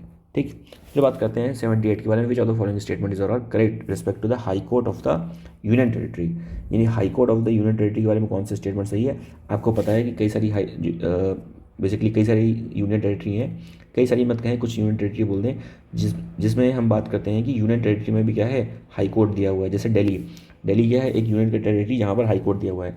स्टेटमेंट लिखा हुआ है, Delhi high court was established by the constitution under the 239AA। ठीक है, तो इसकी अगर बात किया जाए तो ये जो ऑप्शन है वो क्या है, गलत है। देखिए आर्टिकल 239 जो AA है, ठीक है, 239AA, ये इसको लाया गया था by the 69 amendment act of the 1991। इसमें बात किया गया है कि दिल्ली को स्पेशल स्टेटस दिया है, लेकिन इसमें कहीं पर भी हाई कोर्ट के होने की बात नहीं किया गया है। 239AA में दिल्ली को स्पेशल स्टेटस दिया हुआ है, लेकिन हाई कोर्ट की बात नहीं किया है। दिल्ली में हाई कोर्ट है तो वो आया था Delhi high court act of 1966। तो Delhi high court act of 1966 के थ्रू दिल्ली में हाई कोर्ट का निर्माण किया गया है। आर्टिकल 239AA के द्वारा दिल्ली को एक स्पेशल स्टेटस दिया है, इसलिए जो पहला ऑप्शन हो जाएगा वो क्या हो जाएगा, गलत हो जाएगा। नेक्स्ट लिखा है, establishing of the high court for the union territory would require the constitutional amendment. तो ये जो बात किया जाए, ठीक है, तो ये जो ऑप्शन है वो गलत है कि हाई कोर्ट को अगर आपको इस्टेब्लिश करना है तो उस कंडीशन में आपको कोई भी कॉन्स्टिट्यूशनल अमेंडमेंट की रिक्वायरमेंट नहीं है। ठीक है, क्योंकि हाई कोर्ट का इस्टेब्लिशमेंट करने के लिए, ठीक है, पार्लियामेंट जो है वो प्रावधान बना सकती है अंडर आर्टिकल 241। ठीक है, अंडर आर्टिकल 241 जो पार्लियामेंट है can make the laws regarding the creation of the high court. तो उस कंडीशन देखा जाए तो कॉन्स्टिट्यूशनल अमेंडमेंट नहीं जरूरत हो, कॉन्स्टिट्यूशनल अमेंडमेंट अंडर 368 की जरूरत नहीं पड़ती है। तो ये ऑप्शन क्या हो जाएगा, दूसरा गलत हो जाएगा। तो दोनों हमारे ऑप्शन क्या हो गया, 78 के गलत, 78 का option number D is the correct answer. 79 देखिए, विच of the following is not the purpose of the constituting the cabinet committee, यानी कैबिनेट कमेटी के बनाने का हमारा ये पर्पज़ नहीं है। कौन सा पर्पज़ नहीं है? पहला लिखा हुआ है to reduce the enormous workload of the cabinet, ये सही है, यानी कि ये है पर्पज़ है, कौन सा पूछा नहीं है, तो ये पर्पज़ है। जब भी हम कैबिनेट कमेटी बनाते हैं तो वो क्या करता है, वो रिड्यूस कर देता है जो भी वर्कलोड पड़ रहा है कैबिनेट पर, तो ये सही है। ठीक, फिर बात कर रहा है facilitate the in depth examination of the policy issues and the effective delegation, ये भी सही है स्टेटमेंट कि अगर आपने कोई भी कमेटी बना दी, कोई स्पेशल कमेटी बना दी किसी टॉपिक के रिगार्डिंग, तो वो क्या करेगी, वो इन डेप्थ एग्जामिनेशन करेगी, ये ठीक है ना, जो भी पॉलिसीज चल रही हैं, इश्यूज चल रहे हैं जिसके लिए कमेटी बनाई गई है, ये सही है। Third is to give the federal characters to the policy making, ये ऑप्शन गलत है। फेडरल कैरेक्टर पॉलिसी मेकिंग को देने के लिए कभी किसी भी कैबिनेट कमेटी का निर्माण नहीं किया जाता, तो ये ऑप्शन गलत है। Fourth to sort out the issues and the formulate the proposals for the consideration of the cabinet, ये स्टेटमेंट क्या है, सही है कि अगर जो भी इश्यूज बन रहे हैं या प्रपोजल दिए जा रहे हैं कैबिनेट के द्वारा, तो उसको सॉर्ट आउट करने के लिए अगर उनके बीच में कोई क्लैश हो गया है तो कमेटी का निर्माण किया जाएगा, तो ये भी ऑप्शन क्या सही है। उस हिसाब से देखा जाए तो सिर्फ सी ऑप्शन था जो गलत है, तो 79 का हमारा क्या ऑप्शन हो गया, सी करेक्ट ऑप्शन हो गया। 80 की बात करें, अंडर द 73rd और 74th amendment constitutional amendment act, no election to any municipality और the panchayat can be question except by an election petition presented to which of the following, यानी कि 73 और 74 संविधान संशोधन में जो भी इलेक्शन हो रहा है, ठीक है, उसको क्वेश्चन नहीं किया जा सकता एक्सेप्ट एक इलेक्शन पिटीशन को प्रेजेंट किया जाए, तो कौन प्रेजेंट करेगा, तो पहला लिखा हुआ है कि a district court in the district to which the municipality और द पंचायत बिलोंग्स, ये ऑप्शन गलत हो जाएगा। यहाँ पर ऐसा कोई प्रावधान नहीं है कि जो डिस्ट्रिक्ट कोर्ट है उसी म्यूनसिपैलिटी का, वहाँ पर आप पिटीशन डाल दो तो वो चीज़ें हो जाएंगी, ठीक है ना, तो this is not the correct option. दूसरा लिखा हुआ है high court of the concern state, क्या उस high court of the concern state वो पिटीशन डाल सकता है, तो ये भी ऑप्शन क्या है, गलत है। थर्ड लिखा हुआ है any authority as provided by the state legislature, ये ऑप्शन गई है कि स्टेट लेजिस्लेचर की कोई भी अथॉरिटी अगर है तो वो पिटीशन डाल सकती है कि अगर उसको लग रहा है कि कोई ना कोई दिक्कत बनी है म्यूनसिपैलिटी और पंचायत के इलेक्शन में। 73 का मतलब क्या होता है, 73 का मतलब होता है पंचायत, और 74 का मतलब क्या होता है, म्यूनसिपैलिटी। स्टेट इलेक्शन कमीशन ये भी नहीं करेगा, ठीक है, तो ये चीज़ पता होना चाहिए। तो इस हिसाब से हमारा जो 80 का करेक्ट ऑप्शन क्या हो गया, 80 का करेक्ट ऑप्शन क्या हो गया, सी। और बाकी जो भी पंचायत होती हैं, ठीक है, ये बेसिकली इनका जो निर्माण था वो 73rd अमेंडमेंट एक्ट ऑफ 1992 के अंतर्गत किया गया था। 29 सब्जेक्ट होते हैं पंचायत में, म्यूनसिपैलिटी में सब्जेक्ट होते हैं कितने, 18, ठीक है, तो ये चीज़ आपको यहाँ से पता रहनी चाहिए। नेक्स्ट बात करें क्वेश्चन नंबर 81 के बारे में। क्वेश्चन नंबर 81 क्या कह रहा है, which of the following statements are correct regarding the Rajya Sabha member, यानी कि राज्यसभा मेंबर के बारे में कौन सा स्टेटमेंट सही है। पहला लिखा है all the members of the Rajya Sabha, all the member of the state legislative assembly participates in the election of the Rajya Sabha, ठीक है, तो ये जो है, ये जो ऑप्शन है वो बेसिकली जो है वो गलत है, क्योंकि all the member of the state legislative assembly का मतलब क्या हुआ, ऑल द मेंबर का मतलब हो गया कि इसमें इलेक्टेड प्लस नॉमिनेटेड दोनों आएंगे, पर दिक्कत क्या है कि राज्यसभा के इलेक्शन में सिर्फ इलेक्टेड मेंबर ही पार्टिसिपेट कर देते हैं, ये पता होना चाहिए। राज्यसभा के इलेक्शन में सिर्फ इलेक्टेड मेंबर पार्टिसिपेट करेंगे, नॉमिनेटेड मेंबर पार्टिसिपेट नहीं करेंगे, तो ये जो ऑप्शन हो गया पहला हमारा गलत हो गया। जैसे प्रेसिडेंट के केस में, प्रेसिडेंट के इलेक्शन में क्या हो रहा था, प्रेसिडेंट के इलेक्शन में लोकसभा और राज्यसभा के इलेक्टेड मेंबर से पार्टिसिपेट कर रहे थे, पर वाइस प्रेसिडेंट के केस में लोकसभा और राज्यसभा के इलेक्टेड प्लस नॉमिनेटेड दोनों कर रहे थे। लेकिन प्रेसिडेंट के इम्पीचमेंट के केस में, उसको हटाने के केस में, उस कंडीशन में लोकसभा राज्यसभा के इलेक्टेड प्लस नॉमिनेटेड दोनों कर रहे थे, तो ये सारी पता होनी चाहिए आपको अच्छे से, ठीक।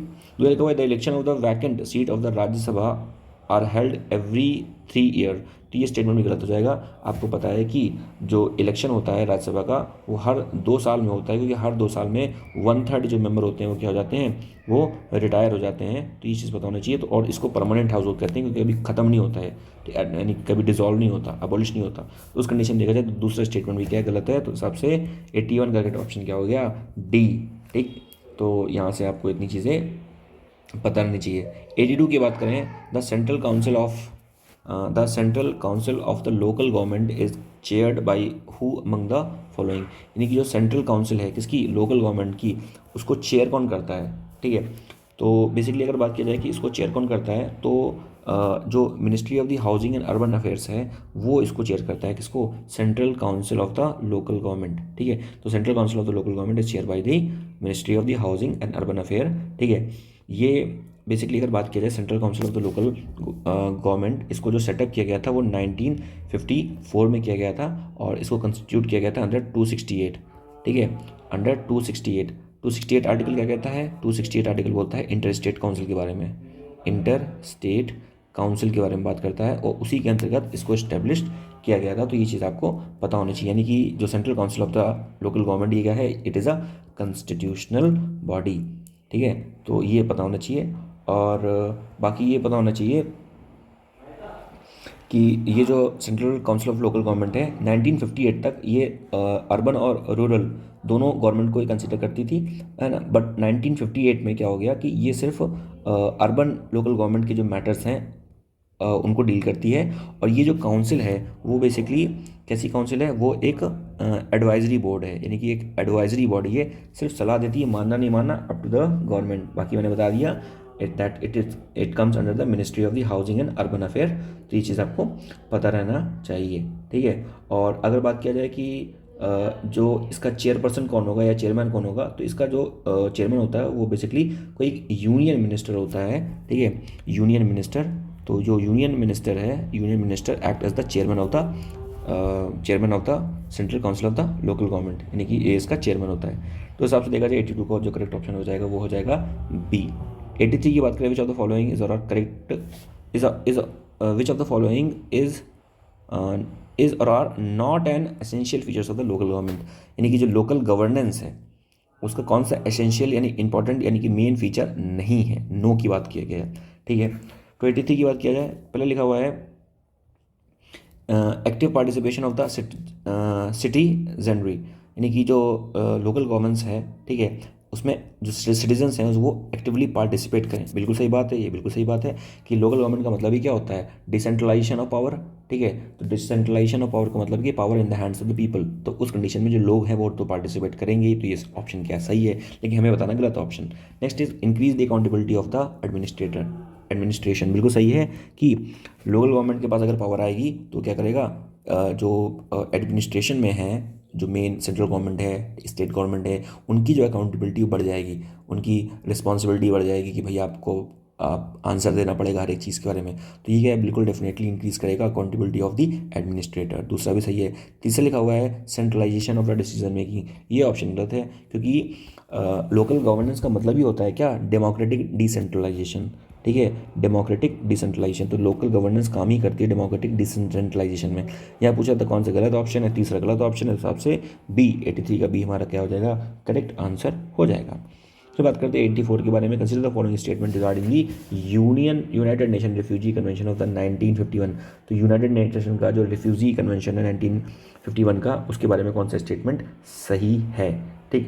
पहला लिखा हुआ है it is based on the core principle of the non refoulement which asserts that the refugee should not return to the country where they face the serious threat to their life or the freedom। बिल्कुल सही है कि जो United nation refugee convention 1951 है उसका एक core principle है, उसको बोलते हैं क्या, द प्रिंसिपल ऑफ नॉन रिफॉल्वमेंट। तो ये प्रिंसिपल ऑफ नॉन रिफॉल्वमेंट है, ये क्या बात करता है, ये बात करता है कि बेसिकली प्रिंसिपल ऑफ नॉन रिफॉल्वमेंट क्या बात करता है कि कोई भी आदमी, ठीक है, अगर वो किसी कंट्री से आया, जैसे सपोज सीरिया ले लें, अगर सीरिया से कोई भी आदमी इंडिया में आ गया, ठीक है, तो अब उस आदमी को आप वापस नहीं भेजोगे कि नहीं तुम इंडिया में क्यों आया, बहुत पॉपुलेशन है, वापस जाओ अपने देश में, नहीं, ऐसा नहीं करोगे। इसी को बोलते हैं क्या, the principle of the non refoulement. क्योंकि अगर वो वहाँ पर वापस गया तो उसको क्या होगा, उसको डर रहेगा, दिक्कत बनेगी, उसको उसकी लाइफ, उसकी जो फ्रीडम है वो कहीं ना कहीं कर्टेल हो जाएगी, ख़त्म हो जाएगी, दिक्कत बन सकती है, उसकी डेथ भी हो सकती है। तो इसलिए ये जो ऑप्शन है वो बिल्कुल सही है।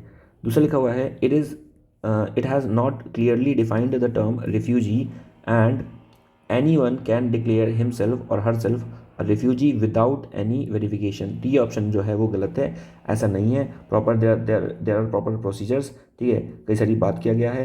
तो इवन जो रिफ्यूजी कन्वेंशन है और जो ये जो रिफ्यूजी कन्वेंशन है इसी को हम लोग जिनेवा कन्वेंशन भी बोलते हैं, ठीक है ना, जिनेवा कन्वेंशन। तो जिनेवा कन्वेंशन है, ठीक है, उसमें बेसिकली डिफाइन किया गया है कि हु इज़ रिफ्यूजी, तो रिफ्यूजी की परिभाषा अच्छे से दी गई है, तो ये आपको पता होना चाहिए, ठीक है। और कहीं ना कहीं इंडिया के कॉन्टेक्स्ट में बात किया जाए तो जो ये रिफ्यूजी को इंडिया में लाना, ये कहीं ना कहीं आर्टिकल 14, 20, 21 को प्रमोट करता है, ठीक है।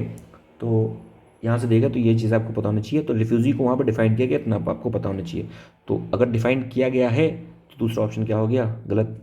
फिर लिखा हुआ India has ratified the convention in 2010, ये जो ऑप्शन है ये भी क्या है, गलत है। इंडिया ने अभी तक इस कन्वेंशन को रेटिफाई नहीं किया है, तो ये आपको पता होना चाहिए। उस हिसाब से देखा जाए तो ऑप्शन नंबर ए हमारा सही है, सिर्फ पहला स्टेटमेंट सही है। 85 की बात करते हैं, which of the following is और are the duties of the Indian coast guard. Indian coast guard की कौन सी ड्यूटी आपको पता है? इंडियन कोस्ट गार्ड जो है वो क्या है कि जो समुद्र का जो हमारा इलाका है, ठीक है, वहाँ पर ये रक्षा करते हैं और सारी चीज़ों को देखते हैं, सारा अरेंजमेंट देखते हैं कौन क्या आ रहा है। तो पूछा है कि कौन सा जो है जो the following is are the duty है इंडियन कोस्ट गार्ड की। पहले लिखा हुआ है the preservation and the protection of the marine environment. तो बिल्कुल सही है कि जो इंडियन कोस्ट गार्ड है वो मैराइन एनवायरनमेंट क्या करेंगे, प्रिजर्वेशन भी करेंगे और प्रोटेक्शन भी देखेंगे।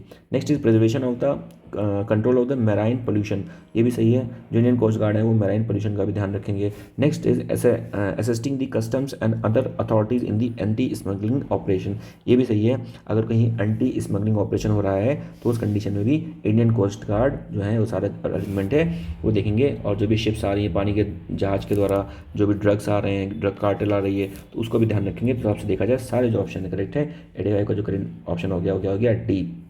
बाकी बताया आपको कि 1 फरवरी को हम लोग इंडियन कोस्ट गार्ड डे मनाते हैं, तो ये चीज़ आपको पता होना चाहिए।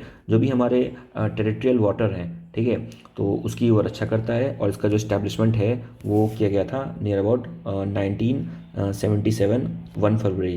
तो 1 फरवरी 1997 को इसका बेसिकली इसका फॉर्मेशन किया गया था under the coast guard act of 1978, ठीक है। तो ये चीज़ पता होना चाहिए कि जो आर्टिफिशियल आइलैंड्स हैं, ऑफशोर टर्मिनल्स हैं, ठीक है ना, इसका प्रोटेक्शन करता है, जो फिशरमैन उसका प्रोटेक्शन करता है, ठीक है। मराइन इन्वायरमेंट का ध्यान रखते हैं। और अगर कहीं पर किसी शिप के द्वारा ऑयल स्पिलिंग हो गई, ऑयल फैल गया, तो उसका भी ध्यान रखते हैं। उसके बाद जो साइंटिफिक डेटा है उसका कलेक्शन, ठीक है, मराइन जो लॉज हैं उसका ध्यान रखना, ठीक है ना, और सेफ्टी का लोगों की ध्यान रखना। तो सारे जो फंक्शंस हैं वो कहीं ना कहीं it is they all are the functions are performed by the Indian coast guard. Okay, now question number 86। 86 क्या कह रहा है कि यहाँ फेस्टिवल दिए गए, यहाँ पे स्टेट दिया है, बोल रहा है कि कौन सा फेस्टिवल कौन से स्टेट से करेक्टली मैच्ड है। फर्स्ट इज दी बयान जाना द्वादशी, ठीक है। तो ये जो फेस्टिवल है क्या ये उड़ीसा में होता है? तो ये ऑप्शन बिल्कुल सही, ये जो ऑप्शन है, ठीक है, ये सही है कि ये जो फेस्टिवल है ये बेसिकली कहीं ना कहीं उड़ीसा में होता है, ठीक है। जो भी उड़ीसा में जो वैष्णव जो लोग हैं तो वो इसको सेलिब्रेट करते हैं, ठीक है। तो ये चीज़ पता होनी चाहिए। नेक्स्ट इज मिदराम यात्रा। मिदराम यात्रा जो है वो क्या केरल में होती है? तो एक्चुअली जो मिदराम यात्रा है वो केरल में नहीं होती, वो तेलंगाना में होती है। तो उस हिसाब से देखा जाए तो दूसरा ऑप्शन क्या हो गया, इनकरेक्ट हो गया। Third is the Nyokum. तो क्या न्योकुम जो है वो अरुणाचल प्रदेश में होती है? तो बिल्कुल सही है। न्योकुम जो यात्रा है, जो न्योकुम फेस्टिवल है, ठीक है, वो क्या होती है, न्योकुम यूलू पूरा इसका नाम है, ये अरुणाचल प्रदेश में होती है। अरुणाचल प्रदेश की जो लार्जेस्ट ट्राइब है that is the Nishi tribe, ठीक है। जो अरुणाचल प्रदेश की लार्जेस्ट ट्राइब है निशी ट्राइब, वो इस फेस्टिवल को सेलिब्रेट करती है। तो उस हिसाब से देखा जाए जो पहला और तीसरा जो था वो हमारा करेक्ट ऑप्शन है, तो उस हिसाब से 86 का हमारा डी ऑप्शन क्या हो जाएगा, करेक्ट हो जाएगा, ठीक है। तो ये चीज़ आपको पता होना चाहिए। Next 87 consider the following statement regarding the chief minister of a state. किसी स्टेट के चीफ मिनिस्टर के बारे में बात बता रहा है, कौन सा स्टेटमेंट सही है? A person who is not a member of the state legislature can not appointed as the chief minister. भाई ये सब तो क्या हो रहा है, ये तो गलत हो जाएगा ऑप्शन। क्यों गलत हो जाएगा? जस्ट ए मिनट, हाँ, इसमें पूछ रहा है कौन सा ऑप्शन नॉट करेक्ट है, तो पहला क्या हो जाएगा, नॉट करेक्ट। देखिए कोई भी चीफ मिनिस्टर हो, ठीक है, अगर चीफ मिनिस्टर के बारे में बात किया तो चीफ मिनिस्टर या तो लोकसभा के, या तो लेजिस्लेटिव असेंबली के मेंबर हो, या लेजिस्लेटिव काउंसिल के मेंबर हो, कहीं का मेंबर हो वो चीफ मिनिस्टर बन सकता है। और यही सेम होता है किसके साथ, प्राइम मिनिस्टर के साथ, या तो लोकसभा का मेंबर हो या राज्यसभा का मेंबर हो, कहीं का मेंबर हो वो बन सकता है क्या, प्राइम मिनिस्टर। जैसे अगर सोनिया गांधी की बात, सॉरी बेसिकली इंदिरा गांधी की बात की जाए तो इंदिरा गांधी हो गई, ठीक है, तो मनमोहन सिंह हो गए, तो ये सब क्या है, ये बेसिकली उस टाइम पे राज्यसभा के मेंबर थे कहीं ना कहीं। तो इंदिरा गांधी राज्यसभा के मेंबर थी, ठीक है, तो राज्यसभा के मेंबर होने के बावजूद क्या बन गई, प्राइम मिनिस्टर। तो ऐसा कोई दिक्कत नहीं है, चाहे आप लोकसभा के मेंबर हो चाहे राज्यसभा के मेंबर हो, आप प्राइम मिनिस्टर बन सकते हो। और चाहे आप विधानसभा के मेंबर हो या विधान परिषद के, तब भी आप चीफ मिनिस्टर बन सकते हो। तो इस हिसाब से पहला स्टेटमेंट गलत हो गया। Next, he should be of the minimum age of the 30 year. क्या उसकी जो मिनिमम एज है वो 30 साल होनी चाहिए? भाई मैंने अभी क्या बताया कि लेजिस्लेटिव काउंसिल के लिए 30 साल की उम्र चाहिए, लेकिन अगर वो लेजिस्लेटिव असेंबली से बन रहा है मेंबर तो उसके लिए तो 25 ही 40 साल चाहिए। तो ये भी जो ऑप्शन हो जाएगा वो क्या हो जाएगा, गलत हो जाएगा। तो इस हिसाब से देखा जाए तो हमारे जो दोनों ऑप्शन हैं, ठीक है, वो गलत हैं। तो हमारा जो सी ऑप्शन हो जाएगा गलत। इसमें पूछा था कौन सा ऑप्शन गलत है, दोनों ऑप्शन क्या है हमारे, गलत। फिर बात करते हैं with reference to the state governor consider the following statement. State governor के रिगार्डिंग कौन सा स्टेटमेंट सही है? ओके, पहला लिखा हुआ है the method of appointment of the governor is adopted from the Canadian constitution. तो जो method of appointment of the governor है, क्या वो कैनेडियन कॉन्स्टिट्यूशन से लिया हुआ है? ठीक है, तो ये बिल्कुल सही है कि जो method of appointment of the governor है वो कैनेडियन कॉन्स्टिट्यूशन से लिया हुआ है। Next is the same person can appointed as the governor of the two or more state. ये भी ऑप्शन सही है। उस हिसाब से बात की जाए कि दोनों ऑप्शन अगर हमारे सही है तो 88 का करेक्ट ऑप्शन क्या हो गया, सी, यानी both the option are correct. पहला जो लिखा हुआ है कि जो मेथड है अपॉइंटमेंट ऑफ द गवर्नर उसको कैनेडियन कॉन्स्टिट्यूशन से लिया हुआ है, ये बिल्कुल सही है, कैनेडियन कॉन्स्टिट्यूशन से लिया है। लेकिन ये ध्यान रखिएगा कि जो पोस्ट है, यानी कि जो ऑफिस ऑफ गवर्नर का जो पद है, ठीक है ना, ऑफिस ऑफ गवर्नर, ये जो पद है इसको लिया था हमने government of India act of 1935 से। तो गवर्नमेंट ऑफ इंडिया एक्ट 1935 से हमने ऑफिस ऑफ गवर्नर का पद लिया था। लेकिन जो प्रोसेस है फॉर द फॉर्मल जो प्रोसेस है उसको हमने कहाँ से लिया था, कैनेडियन कॉन्स्टिट्यूशन से लिया था। जो मेथड है, मेथड ऑफ अपॉइंटमेंट है, वो हमने कहाँ से लिया था, कैनेडियन कॉन्स्टिट्यूशन से लिया था। तो ये चीज़ आपको पता होना चाहिए। दूसरा लिखा हुआ है जो same person can appoint the governor for the two or more state. ये भी स्टेटमेंट क्या है, बिल्कुल सही है। एक अमेंडमेंट हुआ था which is the 7th amendment act. ठीक, 7th अमेंडमेंट एक्ट हुआ था 1956 का, जिसके द्वारा ये बताया गया था कि एक जो गवर्नर है किसी दो स्टेट का एक गवर्नर हो सकता है, या अगर ये भी बात कर सकते कोई हाई कोर्ट है तो किसी दो स्टेट के एक ही हाई कोर्ट हो सकते हैं। तो ये भी बात किया गया था कि इसमें 7th अमेंडमेंट एक्ट में 1956 में बात किया गया था किसी दो स्टेट का एक गवर्नर या किसी दो स्टेट का एक हाई कोर्ट हो सकता है। तो हिसाब से 88 का करेक्ट ऑप्शन क्या हो गया हमारा, सी। नेक्स्ट बात करते हैं 89 में, the model code of conduct comes immediately into effect. जो मॉडल कोड ऑफ कंडक्ट है वो कब लगता है? आपको पता है मॉडल कोड ऑफ कंडक्ट क्या होता है? जब इलेक्शन होता है तो उस टाइम पे मॉडल कोड ऑफ कंडक्ट लग जाता है, ताकि उस टाइम जो प्रचार प्रसार है सारी चीज़ें क्या हो जाती हैं, बंद हो जाती हैं। तो मॉडल कोड ऑफ कंडक्ट कब आएगा? ठीक है, तो बेसिकली अगर मॉडल कोड ऑफ कंडक्ट की बात की जाए, once the election commission announce the schedule of the election. ये बिल्कुल सही ऑप्शन है इसका, कि जब इलेक्शन कमीशन क्या है, जो शेड्यूल ऑफ द इलेक्शन का शेड्यूल जो है उसको अनाउंस कर देता है, तो उस कंडीशन में क्या है, जो मॉडल कोड ऑफ कंडक्ट वो जो है वो प्रोसेस में आ जाता है। ठीक है, और बाकी जो अनाउंसमेंट है मॉडल कोड ऑफ कंडक्ट की, ठीक है, तो वो कैसे होती है, बेसिकली प्रेस एक जो इलेक्शन कमीशन है सबसे पहले क्या करता है, वो एक बेसिकली प्रेस कॉन्फ्रेंस अनाउंस करता है few weeks before the formal processing into the motion. यानी कि जो पोस्ट प्रोसेसिंग्स है, ठीक है ना, the model code of conduct के ऑपरेशन की, उससे कुछ टाइम पहले वो क्या करता है, कुछ वीक्स पहले उसे प्रेस कॉन्फ्रेंस में बता देता है कि इस दिन से ये सारी चीज़ें फोर्स में आने वाली है। ठीक है, 90 बात करें, recently in the news the speech of the spider is named as the Narsinh Mehta in the honour of the Narsinh Mehta who was he. Narsinh Mehta के बारे में पूछा है कि जो नरसिम मेहता हैं ये हैं कौन। इनके ऑनर में एक स्पाइडर का नाम भी रखा गया है, नरसिम महती। तो बेसिकली ये हैं कौन? तो यहाँ पर अगर बात किया जाए तो ये कौन है, ये एक वैष्णव सेंट हैं, Pioneer of the Gujarati literature. तो ये जो ऑप्शन 90 का क्या हो जाएगा, बी करेक्ट हो जाएगा। नरसिम मेहता का आपने नाम सुना होगा, आपको पता होगा, जैसे ये एक गाना था वैष्णव जन को तैनू कहिए, जो कि गांधी जी का फेवरेट गाना है, वैष्णव जन को तैनू कहिए। तो जो गाना है वैष्णव जन को तैनू कहिए, इसको नरसिम मेहता ने ही लिखा हुआ है। और जो नरसिम मेहता हैं ये कंटेम्प्रेरी हैं किसके, मीराबाई के। ठीक है, मीराबाई के क्या हैं, मीराबाई के ये क्या है, कंटेम्प्रेरी हैं। तो ये भी चीज़ आपको पता होनी चाहिए। तो 90 का करेक्ट ऑप्शन क्या हो गया, बी।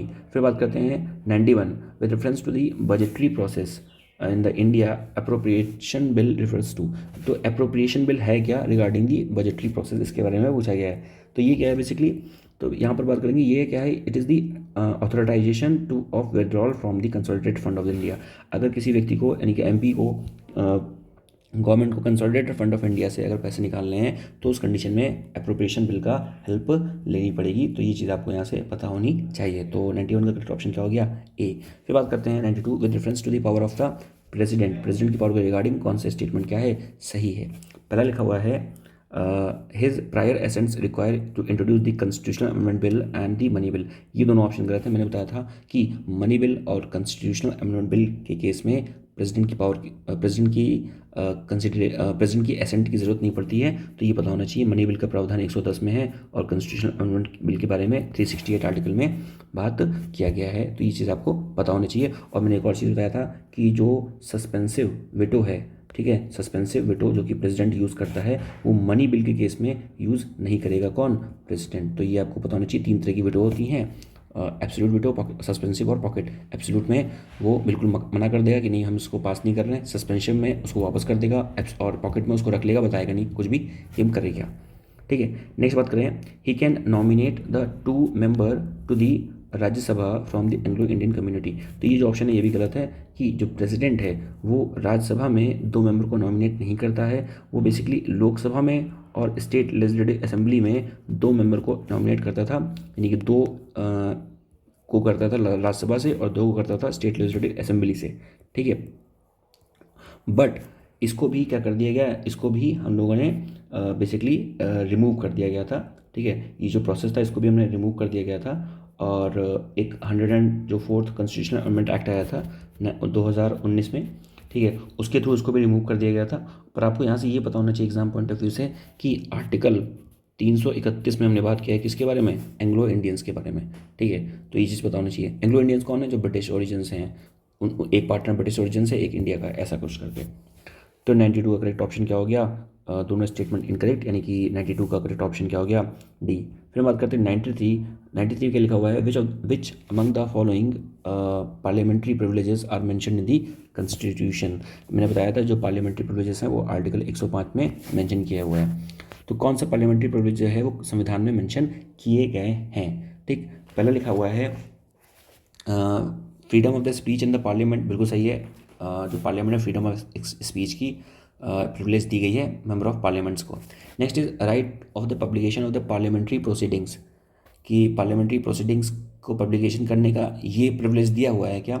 तो बेसिकली ये प्रिविलेज देखा जाए तो ये प्रिविलेज भी मिला है कि आप जो पार्लियामेंट्री प्रोसीडिंग्स हैं जो चल रही हैं वहाँ पर, उसको भी क्या कर सकते हैं? पब्लिश कर सकते हैं। Next is right to punish for the contempt of the house. ठीक है, ये जो है बेसिकली ये नहीं है पार्लियामेंट्री प्रिविलेजेस में, तो ये चीज़ पता होना चाहिए उस हिसाब से। तो हमारा पहला और ऑप्शन करेक्ट हो जाएगा, जिसमें पहला स्टेटमेंट, दूसरा स्टेटमेंट सही है। बाकी मैंने आपको बताया था कि जो आर्टिकल 221 में, उस 221 में ये लिखा हुआ है कि कोई भी एमपी जो किसी भी जज का जो कंडक्ट है उसको डिस्कस नहीं कर सकता पार्लियामेंट में, ये लिखा हुआ है क्या? आर्टिकल 221 में। पर हाँ, ये एक और चीज़ पता होना चाहिए, अगर उस जज की इम्पीचमेंट की बात हो रही है, उस जज के रिमूवल की बात हो रही है, तो उस कंडीशन में जो पार्लियामेंट है वो बात कर सकती है उस जज के बारे में, डिस्कस कर सकती है उस जज के कंडक्ट के बारे में। और जज के रिमूवल का ग्राउंड क्या होता है?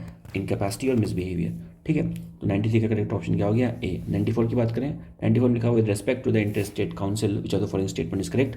पहला लिखा हुआ है article 263 contemplates the establishment of the interstate council to effect the coordination among the states and between the states। तो ये जो ऑप्शन है वो सही है। आर्टिकल 263 में इंटरस्टेट काउंसिल के बारे में जिक्र किया गया है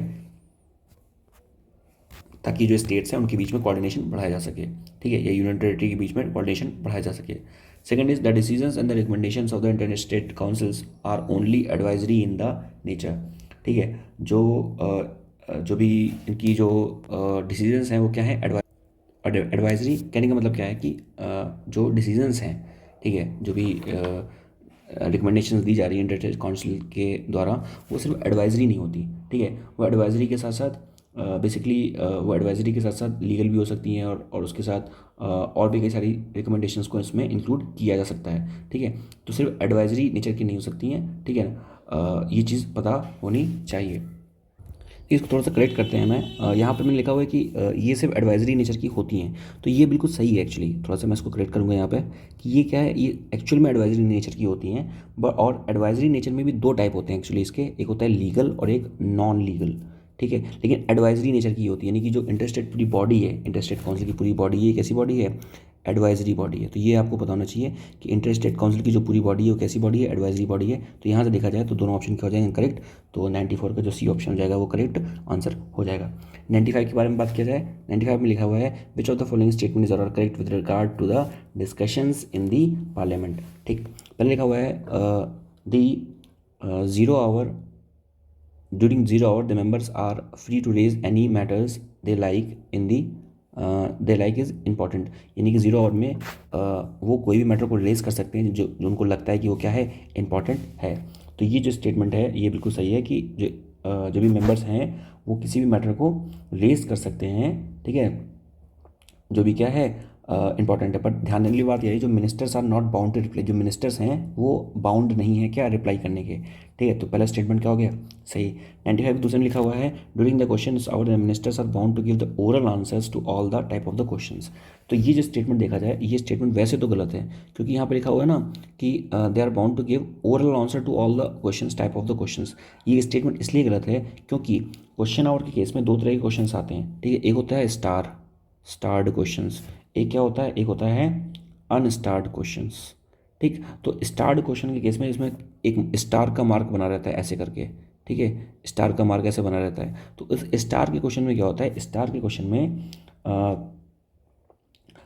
जो है वो ओरल आंसर रिक्वायर्ड होता है, लेकिन जो अनस्टार्ड क्वेश्चंस हैं, ठीक है, उसके केस में आपको रिटर्न आंसर चाहिए होता है, ठीक है। तो यानी कि अगर किसी ने क्वेश्चन पूछा और वो स्टार्ड नेचर का है, उसमें स्टार बना हुआ है, तो वो ओरल आंसर देगा सामने वाला एमपी होगा, ठीक है। अदरवाइज क्या है, अगर अनस्टार्ड क्वेश्चन है तो रिटर्न आंसर देना पड़ेगा। तो इस हिसाब से देखा जाए तो दूसरा स्टेटमेंट जो हो जाएगा वो इनकरेक्ट है, पहला क्या है, करेक्ट है। तो यहाँ से 95 का ए ऑप्शन जो हो जाएगा वो करेक्ट हो जाएगा। 96 की बात करें, in which of the following state the Deocha पंची कोल माइंस इज लोकेटेड। तो एक्चुअली जो देवचा पंची कोल माइन है ये बेसिकली वेस्ट बंगाल में लोकेटेड है, ये आपको पता होना चाहिए। जो वेस्ट बंगाल का जो southern western part of the Birbhum है, ठीक है, जो southern western part of the Birbhum है वहाँ पर ये लोकेटेड है। और ये एशिया की लार्जेस्ट और वर्ल्ड की सेकंड लार्जेस्ट कोल माइन है, तो ये चीज़ पता होना चाहिए। तो 96 का करेक्ट ऑप्शन क्या हो गया, ए। फिर बात करते हैं 97 के बारे में, consider the following statement regarding the council of minister. Council of minister के बारे में बात किया गया है। पहला लिखा हुआ है the strength of the council of minister can not exceed the 10% of the total members of the Lok Sabha. तो ये जो ऑप्शन है वो गलत है, क्योंकि यहाँ पर बात किया है 10% की, एक्चुअल जो लिमिट है वो 15%, यानी जो काउंसिल ऑफ मिनिस्टर हैं वो 15% ऑफ द लोकसभा से ज़्यादा एक्सीड नहीं होने चाहिए। और जिसका हमने मेंशन किया गया था क्या, 91st अमेंडमेंट एक्ट हुआ था, और उस 91st अमेंडमेंट एक्ट 2003 में ही हुआ था। इसके अंदर ये बताया गया था कि जो काउंसिल ऑफ मिनिस्टर की जो टोटल जो कैपेसिटी है वो 15% से ज़्यादा नहीं होनी चाहिए, ठीक है। फिर लिखा हुआ है next, the council of minister is collectively responsible to the parliament. Actually देखा जाए तो ये जो ऑप्शन है ये भी क्या है, गलत है। काउंसिल ऑफ मिनिस्टर जो कलेक्टिवली रिस्पॉन्सिबल पार्लियामेंट नहीं होता, वो लोकसभा होता है। जितने भी काउंसिल ऑफ मिनिस्टर्स होते हैं वो कलेक्टिवली रिस्पॉन्सिबल होते हैं, किसके लिए, लोकसभा के लिए। और जितने भी काउंसिल ऑफ मिनिस्टर होते हैं वो इंडिविजुअली रिस्पॉन्सिबल होते हैं, किसके लिए, प्रेसिडेंट के लिए। तो दो बातें आपको पता होनी चाहिए कि इंडिविजुअल रिस्पॉन्सिबिलिटी किसके लिए होगी, प्रेसिडेंट के लिए, और कलेक्टिव रिस्पॉन्सिबिलिटी किसके लिए होगी, पार्लियामेंट के लिए। 98 की बात करें, 98 में क्या लिखा हुआ है, consider the following with reference to the additive manufacturing technology which of the following statements are correct. तो एडिटिव मैन्युफैक्चरिंग टेक्नोलॉजी के रिगार्डिंग कौन सा स्टेटमेंट क्या है, करेक्ट है, ठीक है। तो यहाँ पर लिखा हुआ है पहला कि इंडिया की जो, पहले बात करते हैं एडिटिव मैन्युफैक्चरिंग टेक्नोलॉजी होती क्या है। आपने सुना होगा 3D प्रिंटिंग के बारे में, 3D प्रिंटिंग। 3D प्रिंटिंग को ही क्या कहते हैं, एडिटिव मैन्युफैक्चरिंग टेक्नोलॉजी कहते हैं। इसमें क्या करते हैं कि कोई भी एक आइटम है, लिविंग और नॉन लिविंग, उसको बनाते हैं through the help of the 3D printer, ठीक है। तो ये चीज़ पता होनी चाहिए। अब पहले लिखा हुआ है कि इंडिया की जो नेशनल स्ट्रेटजी है for the additive manufacturing technology, वो एम करती है 25% for the global market share in this sector. तो ये जो स्टेटमेंट है वो गलत है। इंडिया की जो एडिटिव मैन्युफैक्चरिंग जो भी स्ट्रैटेजी है उसमें हम लोग 25% नहीं, एक्चुअली हम लोग सिर्फ 5% अभी टारगेट कर रहे हैं, क्योंकि अभी का जो हमारा टारगेट है, अभी का हमारी जो प्रोडक्शन है, इट इज़ नियर अबाउट 1.4%। तो उस हिसाब से हम क्या कर रहे हैं, इसको और बढ़ा के 1.4% से 5% करने की होड़ में है। Next is China market share in additive manufacturing technology is the highest in the world. ये ऑप्शन भी क्या है, गलत है। चाइना का हाईयर नहीं है। अगर शेयर की बात किया जाए तो सबसे पहला जो सबसे बड़ा शेयर है वो यूएस का है, ठीक है, और उसके बाद यूरोप का है, और उसके बाद फिर चाइना का है, और फिर उसके बाद इंडिया का है। यूएस का है नियर अबाउट 36%, यूरोप का है नियर अबाउट 26%, चाइना का है 14%, हमारा है 1.4%, जिसको हम बढ़ा के 5% करने का सोच रहे हैं, ठीक है। तो ये पता होना चाहिए कि हम इसको 5% करने का सोच रहे हैं, ठीक है ना, बाई द ईयर ऑफ 2025, यानी 2025 तक हम इसको 5% करने का सोच रहे हैं। Next third is the human tissues और organs can be made through this technology.